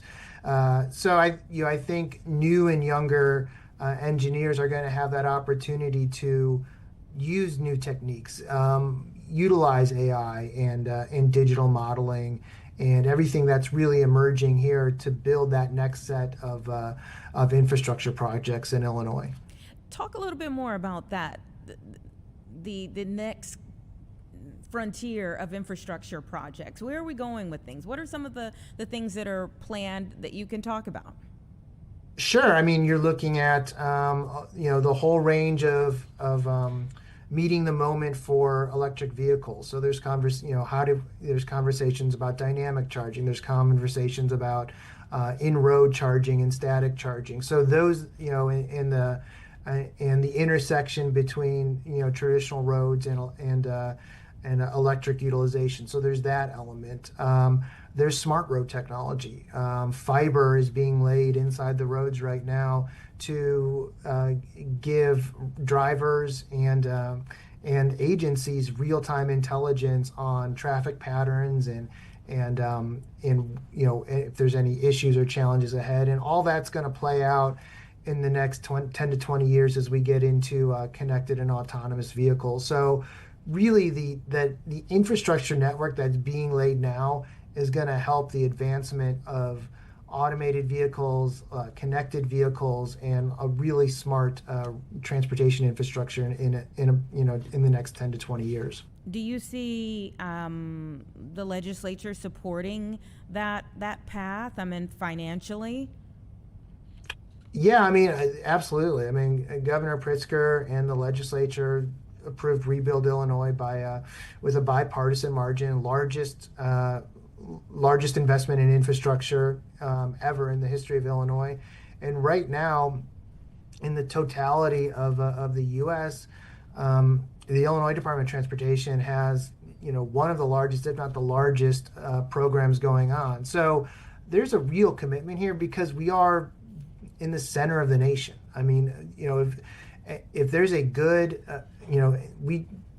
nearly every good that gets transported that ends up on one of the coasts via port gets transported through Illinois, and the amount of agriculture and produce that moves out of Illinois to feed the world is a linchpin to the economy. So we have a ton of road miles, we have a ton of rail miles, and our waterways and ports are much larger than people think about. So I think all of those things play into the role of if you're a civil engineer, it's a really cool place to work. We've got, all these forms of transportation that are going to be modernized, and plus the funding to do it. Do you think a part of the process too is educating young people on the many different possibilities? I think for many industries, ours included, they only see certain things, and then when they're able to hear from somebody about the vast other opportunities well beyond their view, then something along the way might stick. Oh, absolutely. I think that's 100%. And I know IDOT and others do a lot of work at college recruitment fairs across the nation to get students engaged. So there's that. Our own group, East Illinois, is doing events in elementary schools and grade schools and middle schools to introduce kids to engineering and try to get them to think about it and get focused on it. So there's a ton of outreach going on. I think the challenge in the past has been there just hasn't been the investment, so you couldn't really do those projects, but that has changed now, and Illinois has made a commitment to modernizing their infrastructure, so the opportunity is there for anyone who wants it. Yeah, obviously we have spoken a lot about the repayment plan, the loan repayment plan, but I'm also seeing there's a Senate bill from Leader Curran who is advocating to create scholarships and a living stipend incentive for engineering students attending Illinois public universities to keep, the students who are attending school here in the state. Yes, yeah, Leader Curran's been a great proponent and supporter of expanding funding and scholarship opportunities for engineering students. So we fully support that program too. There's no one size fits all. So, I think the IDOT program that we were proud to support with Senator Villablom addresses how do we help IDOT in an incredibly competitive marketplace recruit talent to their shop. And I think Leader Curran's bill is how do we get more students to approach engineering as a profession. I think it's a great combination and a layered effort here to address these workforce challenges. We're just I'm just thinking in my head, so I'm asking you because you see it, you're in it. Well, where do you get the majority of your schooling wise? Where do you get the majority of your engineers in the state from? Well, there's great schools here in Illinois and there's great schools in the Midwest. So a lot of our firms that are Illinois based will recruit heavily from U of I or UIUC, Bradley, SIU, Purdue, IU, Missouri. So, but also a lot of our firms will, like I said, travel the nation. There's a really aggressive effort now in a lot of the historically black colleges and universities to get those engineering students into the Midwest and working on these projects. So it's a broad stroke approach, but obviously it's an easier sell to keep Midwest kids home. So. Well, thank you so much for coming on the show today to tell us a little bit more about what's happening out there and hopefully what's going to help solve some of the turnover that you all are experiencing. Thank you. No, thank you. All right. It's just about 2:45, everyone. I just heard a beep there, so it's probably meteorologist Mark Strell. It is. Give us 2 minutes and we'll be right back to bring him in to talk about our weather.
Okay, 2:46, ready for the weekend, everyone. There should be a song. Getting ready for the weekend. I don't know if should I've be. ever heard that before. Yeah, I changed the lyrics Huh. to suit my own needs. It almost sounds like it would be a classic, you know? Get a case of beer, put it on ice. No, that's more Elvis. Yeah, you're going a different direction now. I'm mixing and matching my genres. Yeah, you are. I've been known to do that before. I feel like, talking about mixing and matching, we've kind of been all over the place with our weather this week. Yeah, we have. What's going on? Today is a big day for baseball fans, today and tomorrow, music fans, tomorrow and Sunday. There's a lot going on. This is going to be a very busy weekend in Chicago, and it's nice to see that finally happening, And we have good weather for much of the weekend. Now, we've been talking about showers and thunderstorms happening over the weekend. We're still going to see showers and thunderstorms, and we can have some, bumpy weather at times. But here's the key. I think a lot of this is going to happen at night, and I think a lot of the daytime hours are going to be pretty good. So first of all, it's gorgeous outside right now. We've got clear skies, some sunshine. We see those clouds over parts of Indiana. Those are the clouds we had earlier. So I think your first pitch forecast looks great. We have temperatures probably around 69 to 71 degrees, some sunshine around. Now watch what happens. Here we go overnight.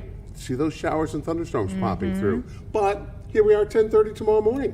Showers and thunderstorms largely gone away. We're back into some sunshine. So much of the day, there we are, 7 o'clock. Could see a late afternoon, late day shower, maybe a little thunderstorm pop up, especially west and south of the city. Then we see those showers, they kind of move towards the city and fizzle. And that brings us overnight into Sunday. And here's Sunday morning. Again, maybe a little clip of some showers, this time north and northwest of the city. The southwest looks mostly dry. But as we go towards the later afternoon, things begin to dry out again. So I say fair skies this evening. That's what I say. Some showers very late overnight. Yep, we've got I think that will be uninhibited by any precipitation. And then tomorrow we start out with some clouds, temperatures. Here's another thing. We're in the 80s. We are in that, not even just the little baby 80s, like 80, 81 degrees. We're in the meaty part of the 80s, 84, 85, 86 degrees. And a little breeze off the lake, so it could be a little bit cooler right along the lake at times. And then we stay in the 80s all weekend long. So if you notice a couple things on that forecast, Saturday and Sunday, it's partly cloudy. That's what the icon says. But also notice that there is a percentage chance. That is a percentage chance of some rainfall. And again, I think, as I just showed you, most of that rainfall occurs outside of normal daytime, late morning, afternoon activities. I think if you're going out to play, have fun, if you're working, whatever you're doing this weekend, I think you're largely going to be in pretty good shape. Now, as we head towards Monday and Tuesday, another round of showers and thunderstorms. Some of those have the potential to be stronger, especially on Monday. And then look what happens. We go back to the upper 60s to around 70 degrees Wednesday and Thursday, and that is normal for this time of year. Temperatures around 70. So temperatures in the middle 80s, that is abnormal, but we'll take it anyway. Yeah, we'll certainly take it because we've had people in coats and gloves this week. So we will take the 80s. But I for one, will be glad to kind of settle in around 70. 77 is kind of my sweet spot. 78, 79, I'm good with that. A little bit of humidity is also possible this weekend, too. So, I look at all those folks out at the beach. Right, getting all. I wonder if do you think you get a double suntan?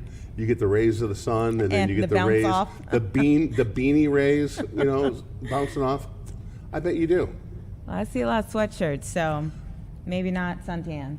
Temperatures right now in the 70s, so it's actually a pretty nice day in Chicago. And yeah, look at that sunshine. That's right outside our front door. Yeah. And folks enjoying. Look at it's a beautiful view of the city here with the blue skies today. Is your boat out there?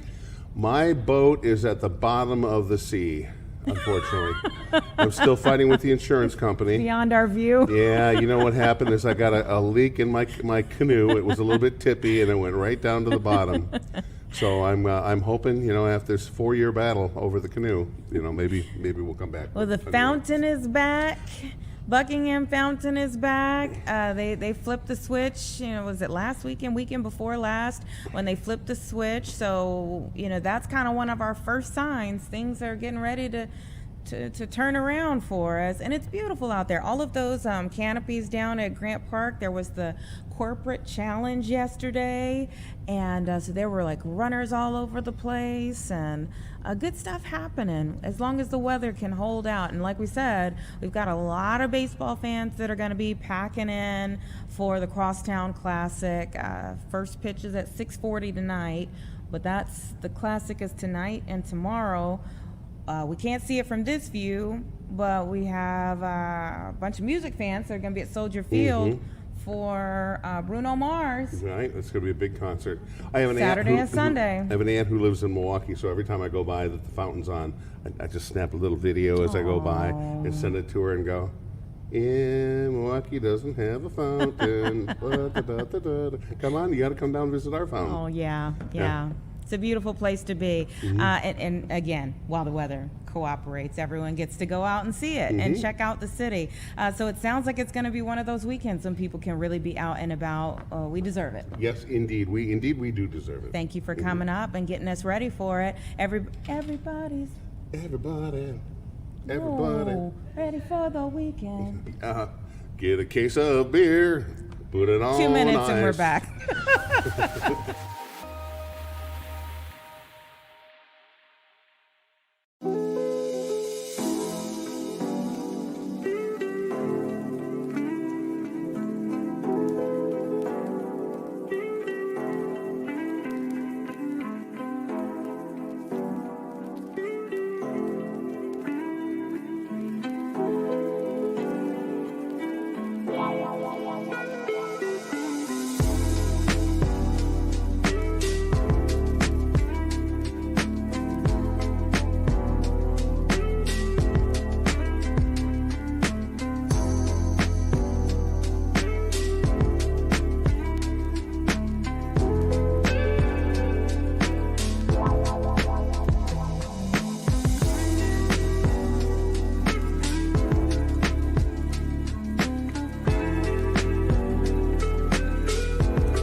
All right, welcome back, everyone. It's about 2:55 right now, so we're going to go over some of the stories that are trending on our website for the next few moments before we set you up for the 3 o'clock hour here on the show. We're going to start with a story about a Chicago mom who says that a stranger helped her family in such a huge way. She says that her 12-year-old son was helped by this stranger when someone tried to abduct this young man, okay?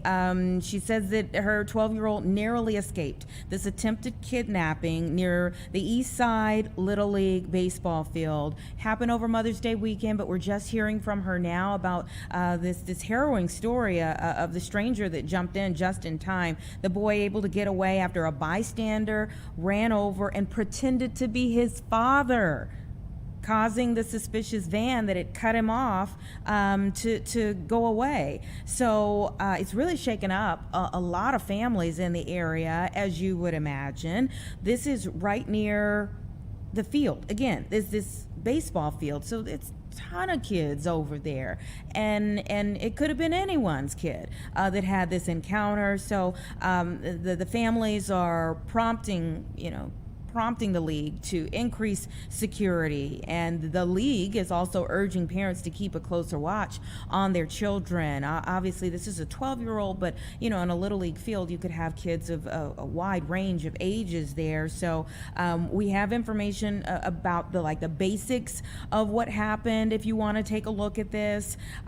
Also, we have more of a big picture view. The East Side Little League community, what they're saying, and what's next, because the family has filed a police report, and so we obviously hope that anyone who was connected to this from the standpoint of trying to abduct this child is off the streets very fast before that happens to anyone else, and that they don't get any more ideas in a thwarted attempt in this occasion to try it again. So props to the bystander that just hopped in. We had the story earlier today about the firefighters that just saw a child collapse and ran and hopped into action.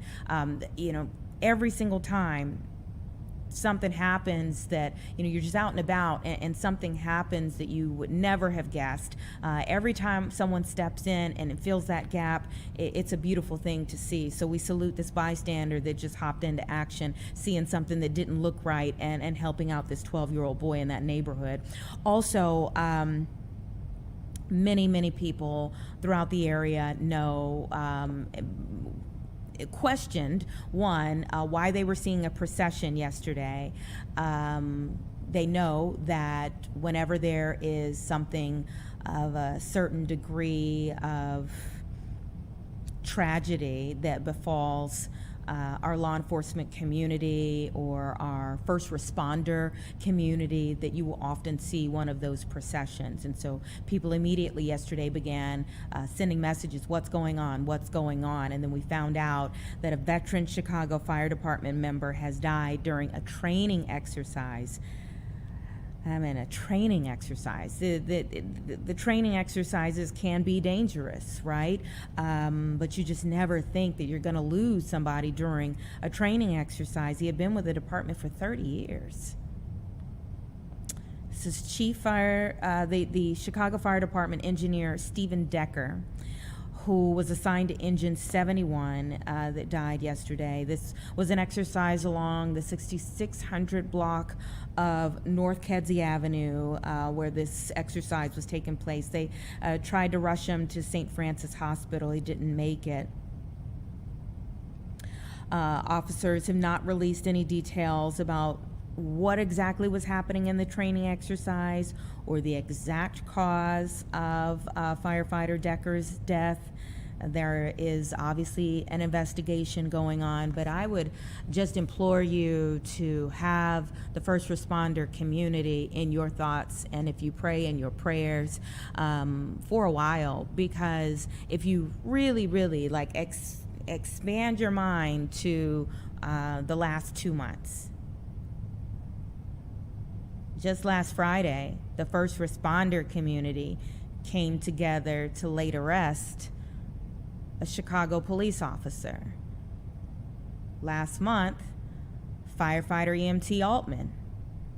So now they're going to have to go through this process yet again. That is a lot on their hearts, on their minds, and on their families' hearts and minds as well. If you have a loved one who is a first responder and you're seeing these types of things, and then we still have one police officer, the partner of Officer Bartholomew, who is still recovering right now. So really 4 first responders in the last 2 months that have had very significant tragedies to befall them. And so our hearts go out to Engine 71. Everyone who works with 71 is connected to 71, and the Chicago Fire Department and the loss of engineer Stephen Decker, 30 years on the job, and this training exercise that led to his loss of life. So we have more information on our website about this hero, and we'll continue to update this. We have some pictures there as people were starting to come together, and again, as people were seeing the processions already begin in the immediate aftermath of that tragedy. All of that is posted online for you to see there. I'll leave you with one more thing here, and that's the Indiana gambling ring, that case that so many people have followed, tied to several different restaurants. 22 defendants, and they all pled not guilty. So we have the brief here, the basic information, and the backstory if you want to dive into that. If you haven't heard about it, this is your first time, and also the restaurant's ties to some significant figures there as well. It's all at fox32chicago.com. Give us 2 minutes. We'll be back. I'll let you know where we're going in our final hour here on Chicago Live for the day.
right, it's about 3:05, so let's talk about what's coming up in this final hour for the work week for Chicago Live. Before we turn you over to the 4 o'clock newscast, around 3:45, we're going to talk about a screening coming up very soon with Billy Deck. You know, he is a famed restaurateur who's right here in our area most of the time. If you know Sunda New Asian, then that's Billy Deck. He has an award-winning documentary that he has put together. Spent a lot of time looking into his roots and the culinary world, how that how the intersection of those two things. And so it's called Food Roots, and there's a screening for it coming up. So we're going to talk to him about the work that he did to put it together and how he intends for it to really change the conversation around food in Filipino culture, especially. It is Asian American, Native Hawaiian, Pacific Islander Heritage Month, and so we're going to talk with him a little bit later on. We also will get into what's coming up in the 4 and the 5 o'clock newscast. We'll have our own Sloan Salerno, who will be joining us soon to give us more information on that, and we're hoping at some point in time that we'll have a sighting of WGCI's legend Leon Rogers at some point to talk about a real big moment for the music world last night. Sometimes an artist drops an album in the middle of the night and everyone's like buzzing about it. Drake dropped 3. We haven't heard from him in a little while. That's a whole nother conversation we'll have with Leon should he pop into the show. So we're waiting on Leon. We'll see if he joins us. Let's take a look at the stock market while we have a little time that we're working with here. See how we're finishing the week in terms of the stock market. We like we have said about the weather, we've kind of been all over the place when it comes to the stock market this week as well. At times we have had highs that made you question, like, oh, how is that happening when none of the major reasons for volatility have really changed? And by major, we're talking primarily about the war in Iran. President Trump has said that the ceasefire is on life support, massive life support.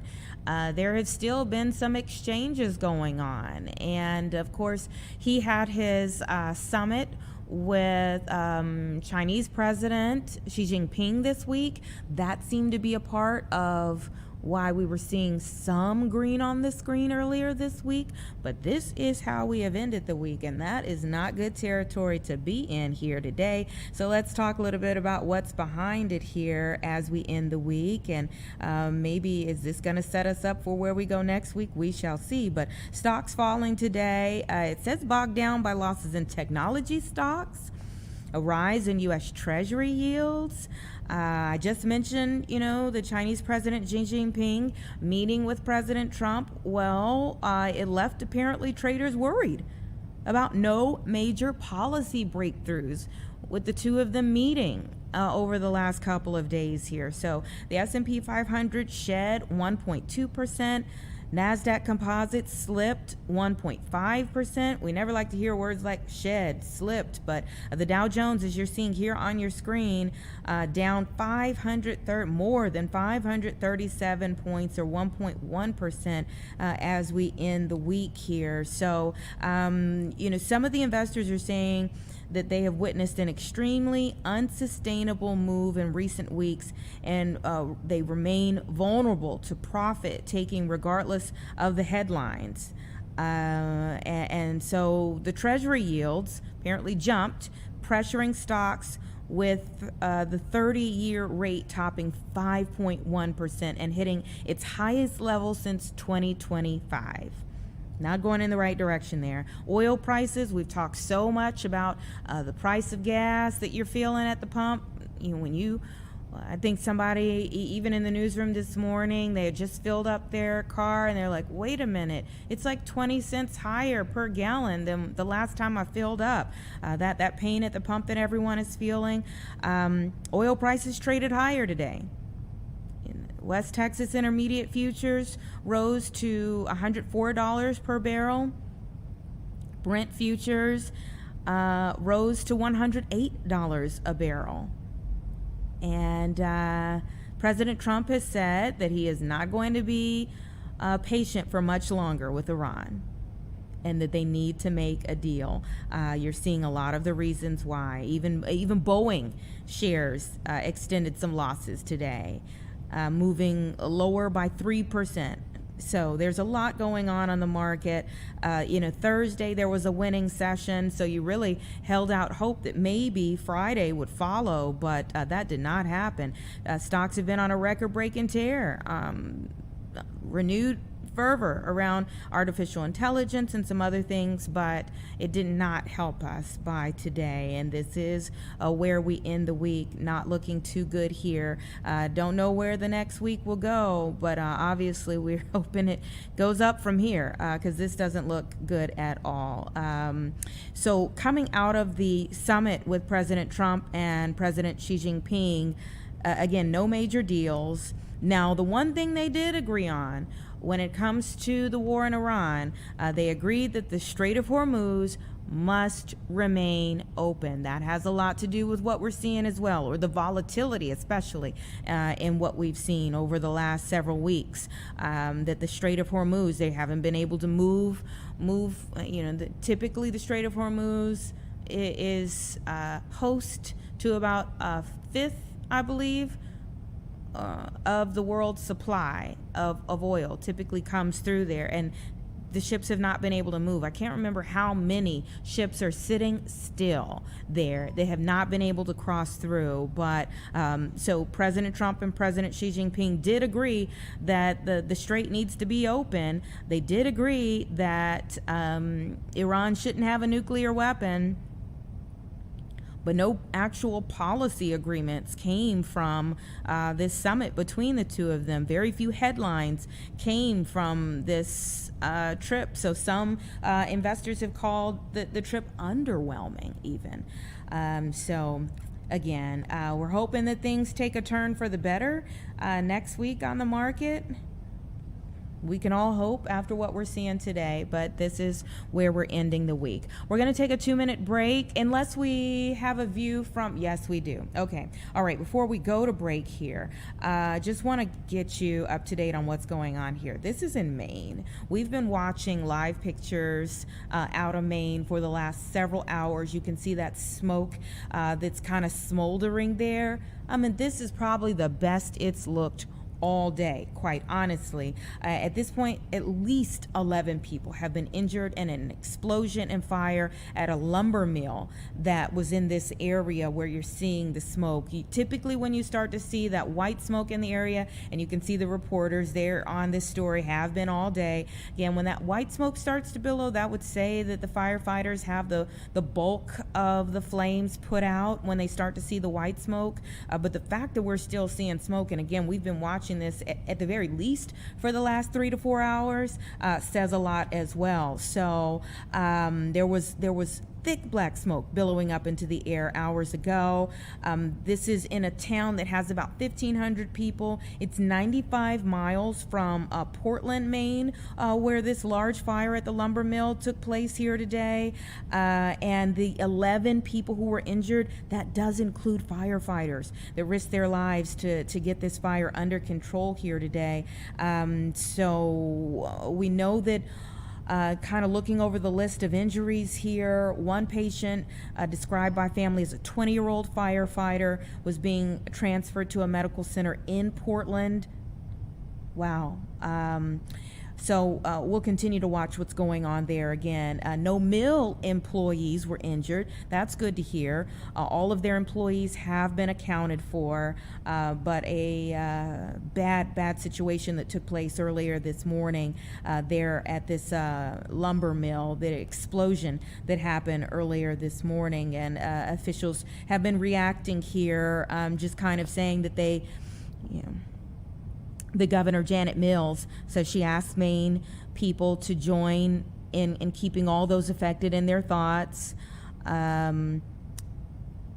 Speaking of that firefighter that, is fighting for his life now.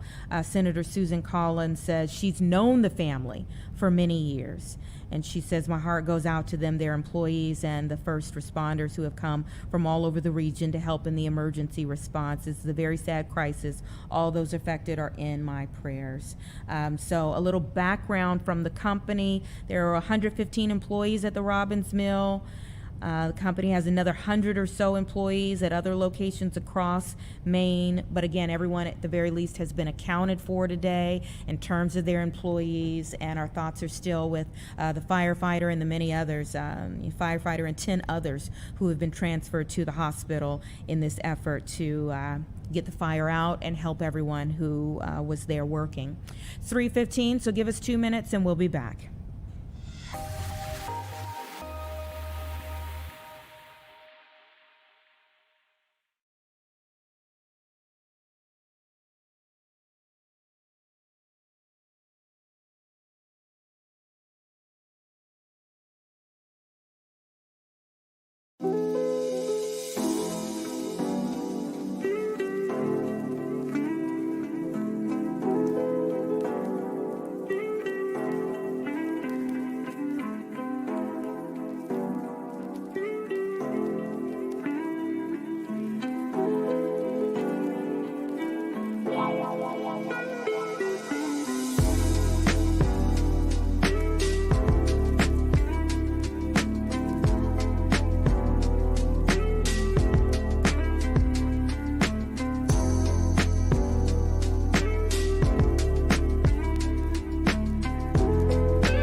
Welcome back, everyone. It's about 3:18 right now. We're going to bring our 5 p.m. producer, Sloan Salerno, into the chat so we can find out a little of what's happening in the later shows. Hey, Sloan.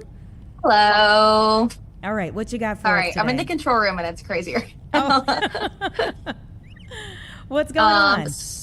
So we have the first one we're starting with is a little hard to talk about. This is what Leslie's on today.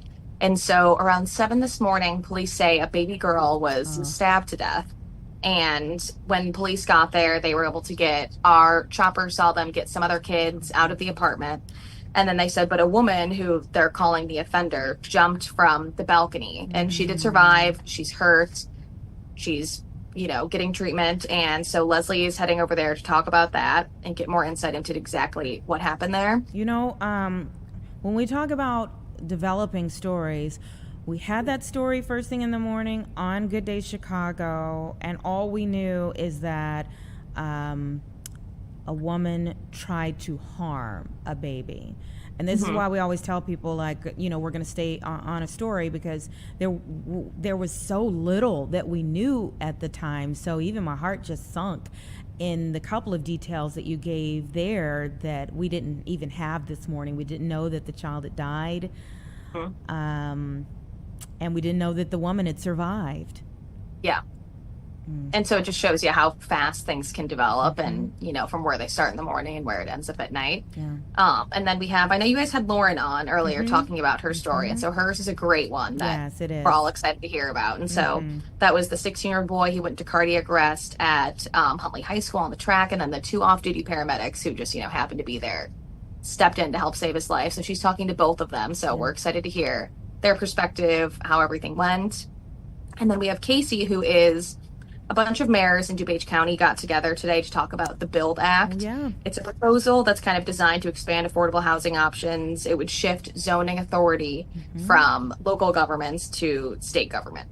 And so they're concerned that there's going to be like changes to neighborhood character and other things like that. And so she's going to have more of their complaints. And then she's also talking to someone, from the state on the other side of it of, where's the disconnect, just kind of getting to the answer there for everyone. It's a super complex issue. Yeah, we had the mayor of Burr Ridge on the show a couple of days ago talking about it, and he mentioned, again, he's developing and how we stay on things.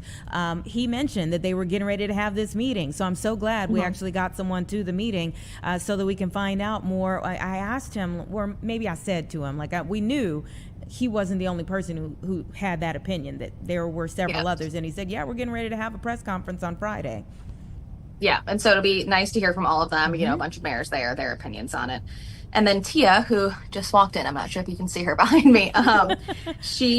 We talked to the Cook County Sheriff's Office. So there was this drone video they released they ended up arresting a man, a 36-year-old man. He was caught on their drone stealing from a rail car. And so this is something we've seen, our Sky Fox has seen it a couple times where they're, stealing TVs or shipments of something off the train. And so they're going to go into, more of the drone aspect of it, like catching these people red-handed. How do they know where to find them? Things like that. And so that's going to be interesting. Yeah. And so the sheriff, he has a new project using those drones for this specific purpose. Yes. And so that's going to be, just kind of him explaining the project and things like that is going to be. And then finally, I'll just tease some of the Across America stories. We have a crazy car chase in Wisconsin that it looks like it's, out of Dukes of Hazzard. This car is fleeing from police, goes down an embankment, shoots up over another car on the road, and then gets out of the car and runs. And so that's crazy video out of Wisconsin. Gets out of the car and runs. Yeah, after flying over another car and landing and crash landing. My goodness. And then in Florida, there's this baby that was technically born twice. So I can't remember exactly how many weeks it was, but there was some issue. And so they had to perform a C-section, and only his head and arms were outside of the womb. And they did this procedure that they had to do. And then they put him back in, stitched mom up.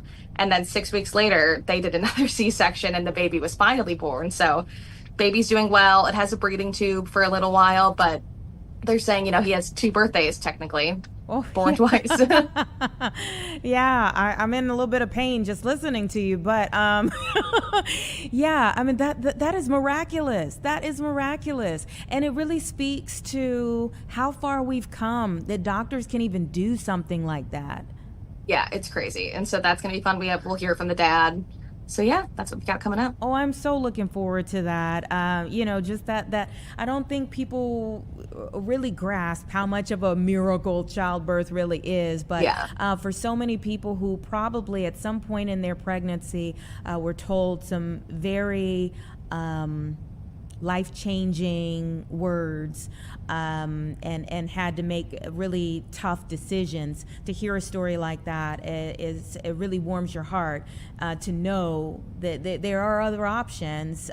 You just have to get to the right people, and hearing about somebody else's good opportunity could mean that there's one on the way for you too. So Sloan, thank you. Those are awesome. Is there one story that really, jumps out at you more than the other ones? Like, what sticks with you you're most excited to see on the air?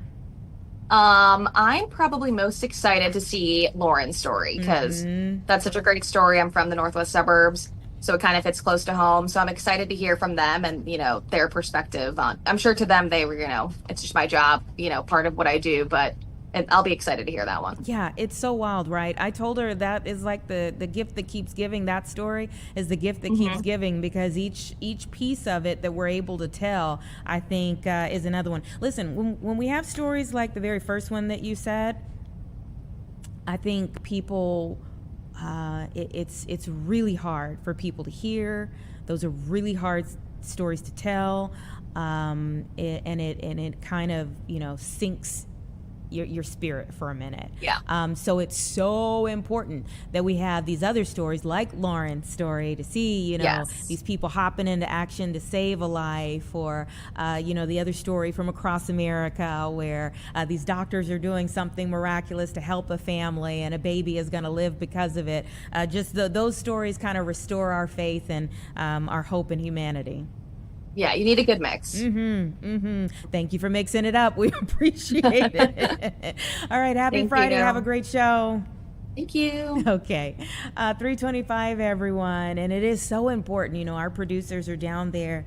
The thought process that goes through putting shows together, getting you the difficult stories that we all need at least to know what is happening out there, right? I mean, I don't want to tell you about an attempted kidnapping, but if you have children that are out and about, and especially in that area, you need to know. Those are very difficult stories. If we don't want to tell you, about a woman who had, severe issues that caused her to harm a child.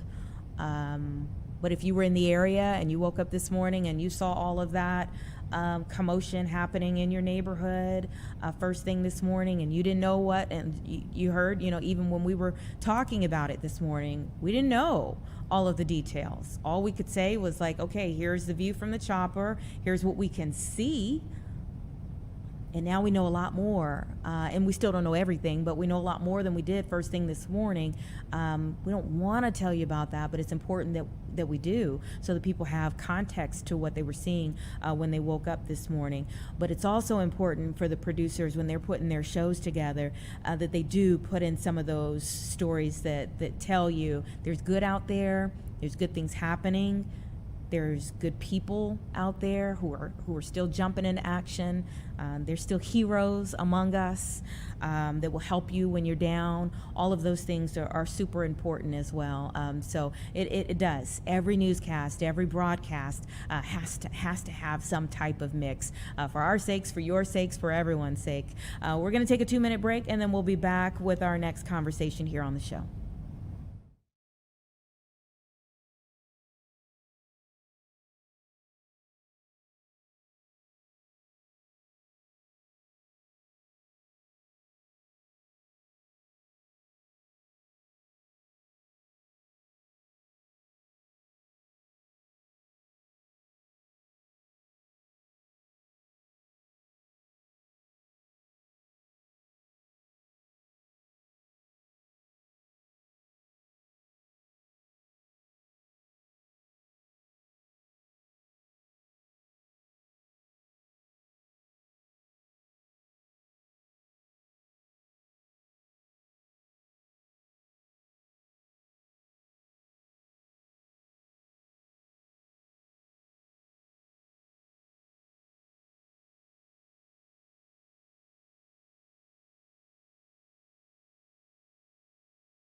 All right, welcome back, everyone. It's 3:32 right now, and today the city lost a legend. The founder of Billy Goat Tavern, Sam Cyanis, passed away at the age of 91. And we have Sam Toya from the Illinois Restaurant Association who is joining us to talk about his legacy, talk about the memories, talk about what made him so legendary here for the city and for the state. Thank you so much, Sam. We appreciate you. Thanks for having me. Yeah, Sam was a legendary figure in Chicago's culinary and, just our culinary and our cultural history. Best known, as we all know, as the longtime owner and face of Billy Goat Tavern, which opened in 1934. Sam's uncle, William Billy Goat, opened it, the original founder of Billy Goat Tavern, and then Sam took it over in 1970. And if anyone ever met Sam, and I'm sure a lot of you viewers have seen him, he was larger than life, his personality. He was old school Chicago. He was a fixture at Taste of Chicago for decades and decades. He's the most famous tavern owner of all time. What do you think drew people to the restaurant? I mean, was it the burgers? Was it Sam? I mean, what? Oh, it was a little bit of everything. It was Sam number one, and then obviously, remember, he started the cheeseburger sketch that was on Saturday Night Live, and then the drinks at Billy Goat Tavern. Mike Rocco used to always go there. Like I said, he was a larger-than-life personality, and known for his incredible stamina. Just a couple years ago, he was out at Taste of Chicago, wow. Grilling up the burgers. Some people have tied Billy Goat Tavern to a Cubs curse. Can you tell us about that? Yeah. So Sam's uncle is Uncle Bill. Who originally opened Billy Goat, like I said, in 1934, and Sam took it over in 1970. He went there and put a curse.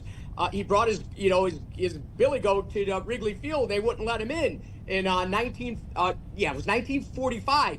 So he put so the uncle put a curse on it, and then Sam would come back every year to try to take the curse off, and obviously he did it in 2016. But that's the story. That is a true story.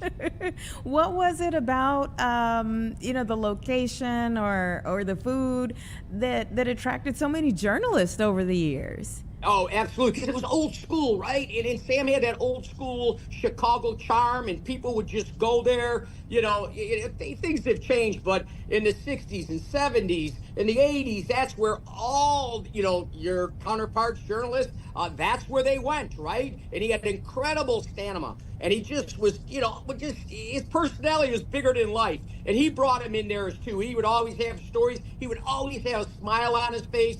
Like I said, he was the most famous tavern owner of all time, not just here in Chicago, but, with that sketch on Saturday Night Live, cheeseburger, that John Belushi used to do. That was because of Sam at Billy Goat's. How did that, sometimes like when something is created from a local institution, the institution not only becomes like immortalized, but the attraction of it just broadens and really sends the business into the rafters. So how did having the SNL sketch then affect the business?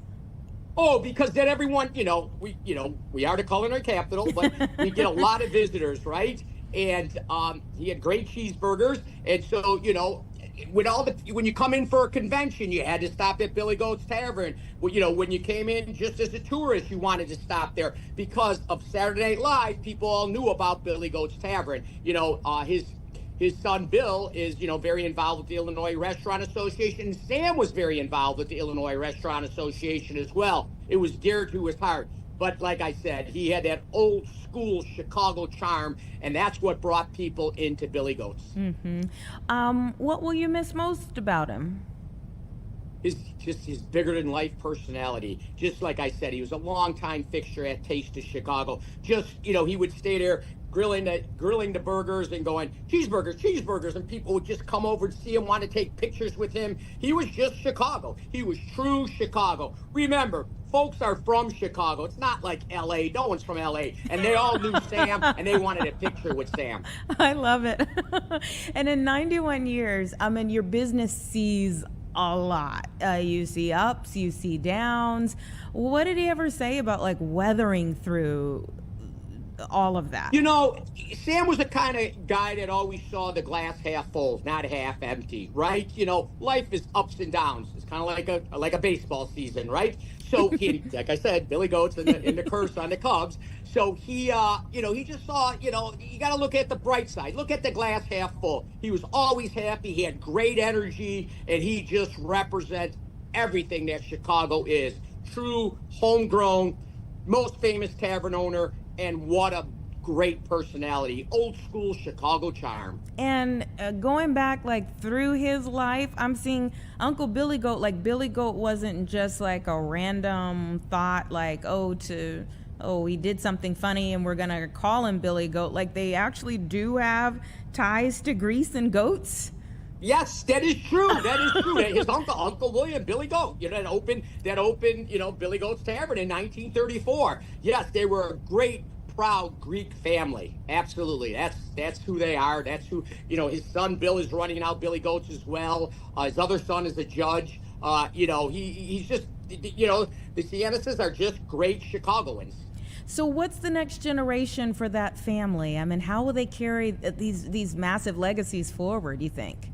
Well, his son Bill, like I said, he's very involved with the Restaurant Association. He's very involved with the Taste of Chicago. You know, he'll carry it on. I don't know if he'll have as big as life, his personality as his dad, but he will definitely carry on. Bill is a great guy. Obviously, his son Bill was named after the uncle, right? So he'll carry it on. He'll keep that Billy Goats known as one of the best taverns of all times. And location-wise, have they always had the same locations, or how have they expanded in time? They've added a few. They got one in Wrigleyville. They got one by the United Center. And obviously, they have the original one. So, they're everywhere, right? And, you know, so they are just an incredible family, credible, you know, history and the culinary and cultural history of Chicago. And his son, Bill, will carry it on. I'm sure Sam's looking down going, Bill, take it from here. A passing of the baton, a passing of the torch. So he will be missed, and his legacy will continue to live on. Before we let you go, I've got to ask you, you know, I mean, we're looking out the window, we're seeing people kind of walking about. We know that the 80s are going to be here over the weekend, so people are going to be, well, hopefully visiting a lot of restaurants. I mean, what's new for this year in the restaurant scene? Well, here's the thing, you know, it's the beginning of the season, right? And, you know, Chicago is the #1 summer city in America. We have, you know, next week you have Sueño, you know, that's the Latin, Mexican Lollapalooza. Then we go into the James Beard Awards, which are the Oscars of the culinary industry. Then we go into Taste of Chicago. Then we go into Lollapalooza. And then we go into Chicago Gourmet, which is the best food and wine show here in the city of Chicago. And we just have some great restaurants out there. I don't care if it's in the West Loop, Logan Square, Little Village. We are the culinary capital, and we love when we bring guests into town. The National Restaurant Association show is kicking off this week. There's over 66,000 people in town, and we're putting guests in beds and diners in seats. And when the National Restaurant Association here is in town, the folks at Gibson's tells me it's their busiest weekend of the year. So we're ready to kick it off with 80-degree weather tomorrow. And like I said, there is no better culinary scene in the United States than Chicago. And there's no better representative for the Illinois Restaurant Association. We love your passion for it all. What do you think will be the big talkers at the convention? You know, so are we talking the NRA convention? There's stuff going on right now. You know, they're learning up of all the, you know, all the trends. You know what I mean? The trends for, you know, it doesn't matter if you're baby boomers or Gen Zs. They're giving a lot of programs out there. If you really want to know what's going on in the restaurant industry, get over to McCormick Place over the next 4 days, and you will know what is going on for the restaurant scene here, not just in Chicago or the United States, but in the country, in the world.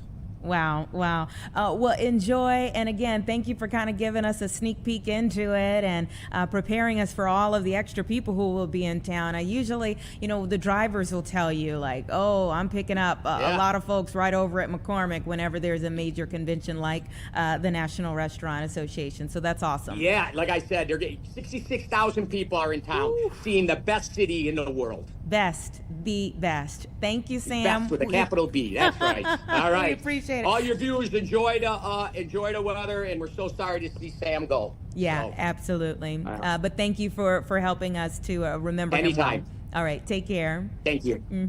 It's about 3.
All right, 3:45, and I promise you the one, the only, the founder of Sunday New Asian, Billy Deck, will be coming up next. So here he is. Hey, Billy.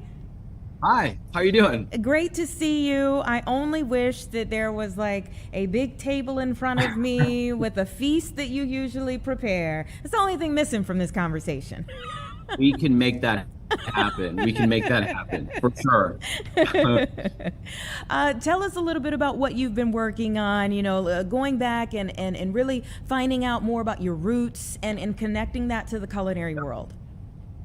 Yeah, there's a new documentary out called Food Roots. We had Oscar, Grammy, Emmy-winning producers come together to create this incredible movie about this Chicago kid, half Filipino, born and raised in a household and with Filipino food 24/7 and Tagalog spoken in the house, and just back and forth to the Philippines my whole life, growing up, at some point being bullied for the different types of food that we had, and I began to push away from it. And it was only until later in life that I was like, I don't understand or have the family recipes because they were never written down. And so when a couple of my elders died on the same day, which was a really sad situation, I dropped everything and I just went back to the islands of the Philippines to find family and to learn the recipes, my ancestors, to see how they came together and cooked for each other, cared and fed and loved. And it just taught me a lot about the heritage and traditions. And identity and really sort of connected dots to my own. And I think this is something that everyone can do, actually, which is why I think there's been so much buzz and excitement about it. Tell me about the buzz. What are people saying thus far? Yeah, we've done film fests across the country with packed theaters of completely diverse audiences, people that didn't look like me. I was nervous that they wouldn't really be into the subject matter of Filipino culture or cuisine, but it was something much bigger than that. It was a human story. It's an identity story. It's a story of family, tradition, loss, and people immediately in the Q&As are constantly moved and talking about how concerned they are that they're losing connectivity with their past, and the inability scares them that passing it on to the future generations might be a concern. And it's just been getting a lot of buzz. It's out on PBS now worldwide, and I've also put it on my YouTube channel, which is just at Billy Deck Life. So now I'm getting all these DMs and comments from even people in other countries that sort of and are excited to go back in time to learn their own heritage. And when it comes to the Philippines, like, what do you think we still don't really understand about the Philippines or Filipino food or the people? Yeah.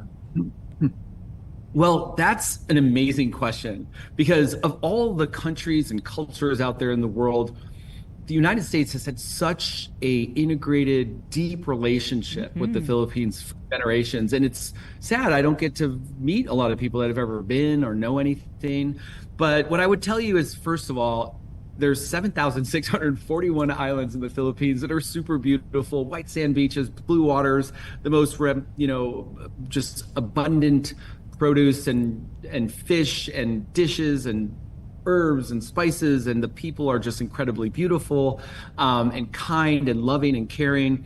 It's just a wonderful place to visit. I would also say that there's been so many influences from around the world on the food and the culture. So whether it's from China or Spain or Mexico or Japan or India or United States or Malaysia, you name it, there's all these influences causing it to be a constantly evolving genre of food, which is very rare. So I think that's why there's so much appeal in folks wanting to dive in and explore the ever-changing 7,641 islands of the Philippines and their food. And so the next screening for Food Roots is going to be on Tuesday. Where do people need to go? What do they need to do in advance? It's put together by Common Threads, a wonderful organization in the city of Chicago that helps kids eat healthier and be exposed to different cultures of food. It's at the AMC theaters on Tuesday at 6:30 p.m. You can go to foodrootsfilm.com. So foodrootsfilm.com will get you to that and other showings. And if you can't make it, which I hope you do, or if for some reason it sells out, you can always go to youtube.com/@BillyDeckLife and watch it whenever you like. It's only 54 minutes long, but it's jam-packed. So, and I'd love to hear what you think. So somehow, send me a message. I would love to know if I can ever be of service in the future, whether it's Sunda or your travels to the Philippines or whatever it is. It would be my pleasure. How do you have time for all of this? Well, I have amazing people that I work with, way more talented and, just more energetic and rambunctious and impactful around me at all the different Sundas. We just opened one in Detroit, actually, so I have a new family out there in addition to Nashville. But our two in Chicago are, just like the dream team. I could have always, I'm just blessed to have it. I think they help us do quite a bit, and they'll all be there at the movie on Tuesday, and you'll see a lot of Sunda in there. This is a Chicago story taking you to the other side of the world and back, hopefully to inspire you to go on a journey to retrace your ancestral roots and find connectivity through food or dance or art or whatever it is that runs through the threads of, your family fabric. And you have been a part of the Chicago food scene for quite some time. And so how do you see the Chicago food scene today? We were just talking with Sam Toya just a moment ago. Like, how do you see the Chicago food scene? I love Sam's. He's a hard act to follow. Listen, I was born and raised in the city of Chicago, hospitality, started my first job as a co-check kid in 6th grade in a Chinese restaurant. I worked in, Mexican restaurants, Italian. I worked in every position, and also the Summerfest. I worked every single Summerfest growing up to put myself through school, and whenever I could. It's an overused maybe way in which to describe Chicago generally, but it's a melting pot of a melting pot. You don't realize it until you leave Chicago to travel the country. There are cities that are so beautiful for their thing, but no one has it all. No one has not only the diversity of offerings, but the authenticity and the legitimacy of the traditional specificity of each of the different cultures and subcultures that exist in the offerings. It just makes it, that's why it's a world-class city, the most world-class city when it comes to food. It's the people and what they bring to it. It's so special. Now, I mean, I love traveling, but I still have never found anything like it. And I never will. Chicago's the best. Yeah, I love the fact that you pointed out something that I feel with my heart as well, which is that everything is here. And even though, it's a melting pot, but things don't get melted down. Like, they're not diluted. Like, everything is here, but still celebrated. Yeah. You can almost find different versions of each option. Let's say you find, a particular place in the world that you want to partake and enjoy and explore. You can find the mom and pop version. You can find the edgy hipster version. You can find the refined version.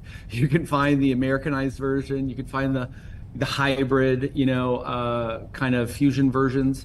There's just a lot of playfulness, and really, the most important thing that I would just like to stress, if I may, is that it's a really tough time for restaurants. And, I love technology as much as everyone, and I'm guilty of being on the couch with the luxury of having food sent in, delivered, and you can get entertainment on your screen or whatever you want. But being in the restaurants, is everything. It really affects and creates life in the ecosystem, which is gigantic, around the food scene, the Chicago food scene. So if you can, going to the restaurants, being in these restaurants, and another thing, trying to force yourself, I know is hard, to try new places and new nooks and crannies of the city. It's really a way to enjoy personally, but it's also a way to preserve, the greatest city in the world. For so many reasons, culinary, culturally, in every capacity. So we have to remember that, we have a role as I'm in the industry, but I'm also a consumer, and we have a role, and part of that role really requires us to be present. Again, going back to being present. That's what restaurants were invented for, is to come out of your homes and to be with community. And that's really where the magic happens. And that's one of the reasons why Chicago is one of the greatest cities in the world from a relationship building standpoint, the connectivity, the strands that kind of like flow in and out of everything that creates these bonds and these strengths. Like it really requires us to come out of our homes and maybe put the phone down for a little bit, and really be present in these community gatherings, these restaurants. Yeah, I think it was so well said. And especially, again, we're going into a weekend where the weather's supposed to be a little nicer. So that was a good reminder, a good little nudge for all of us to do just that, to get out and visit some new places. Sunda will put on the list as well. I hope to see you there. Will do. All right, everyone, one more time. Tuesday, May 19th, 6:30 to 8:30 p.m., the AMC River East 21. That's at 322 East Illinois Street, where you need to be to see Food Roots. Thank you so much, Billy, for joining us here on the show. We don't know how you have time for everything you do, but we sure appreciate it. I appreciate it. You're always first, so that's, it doesn't matter. Keep it that way. You're first. Take care. Have a great weekend. All right. Thank you. All right, we're back in 2 minutes.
Thanks so much for being here with us today. We hope to see you back here on Monday from. Was this the end of the show part? Yeah, this is the end of the show. I didn't know we were doing that. Yeah. Have a good weekend. You didn't say it was G. Is this the end of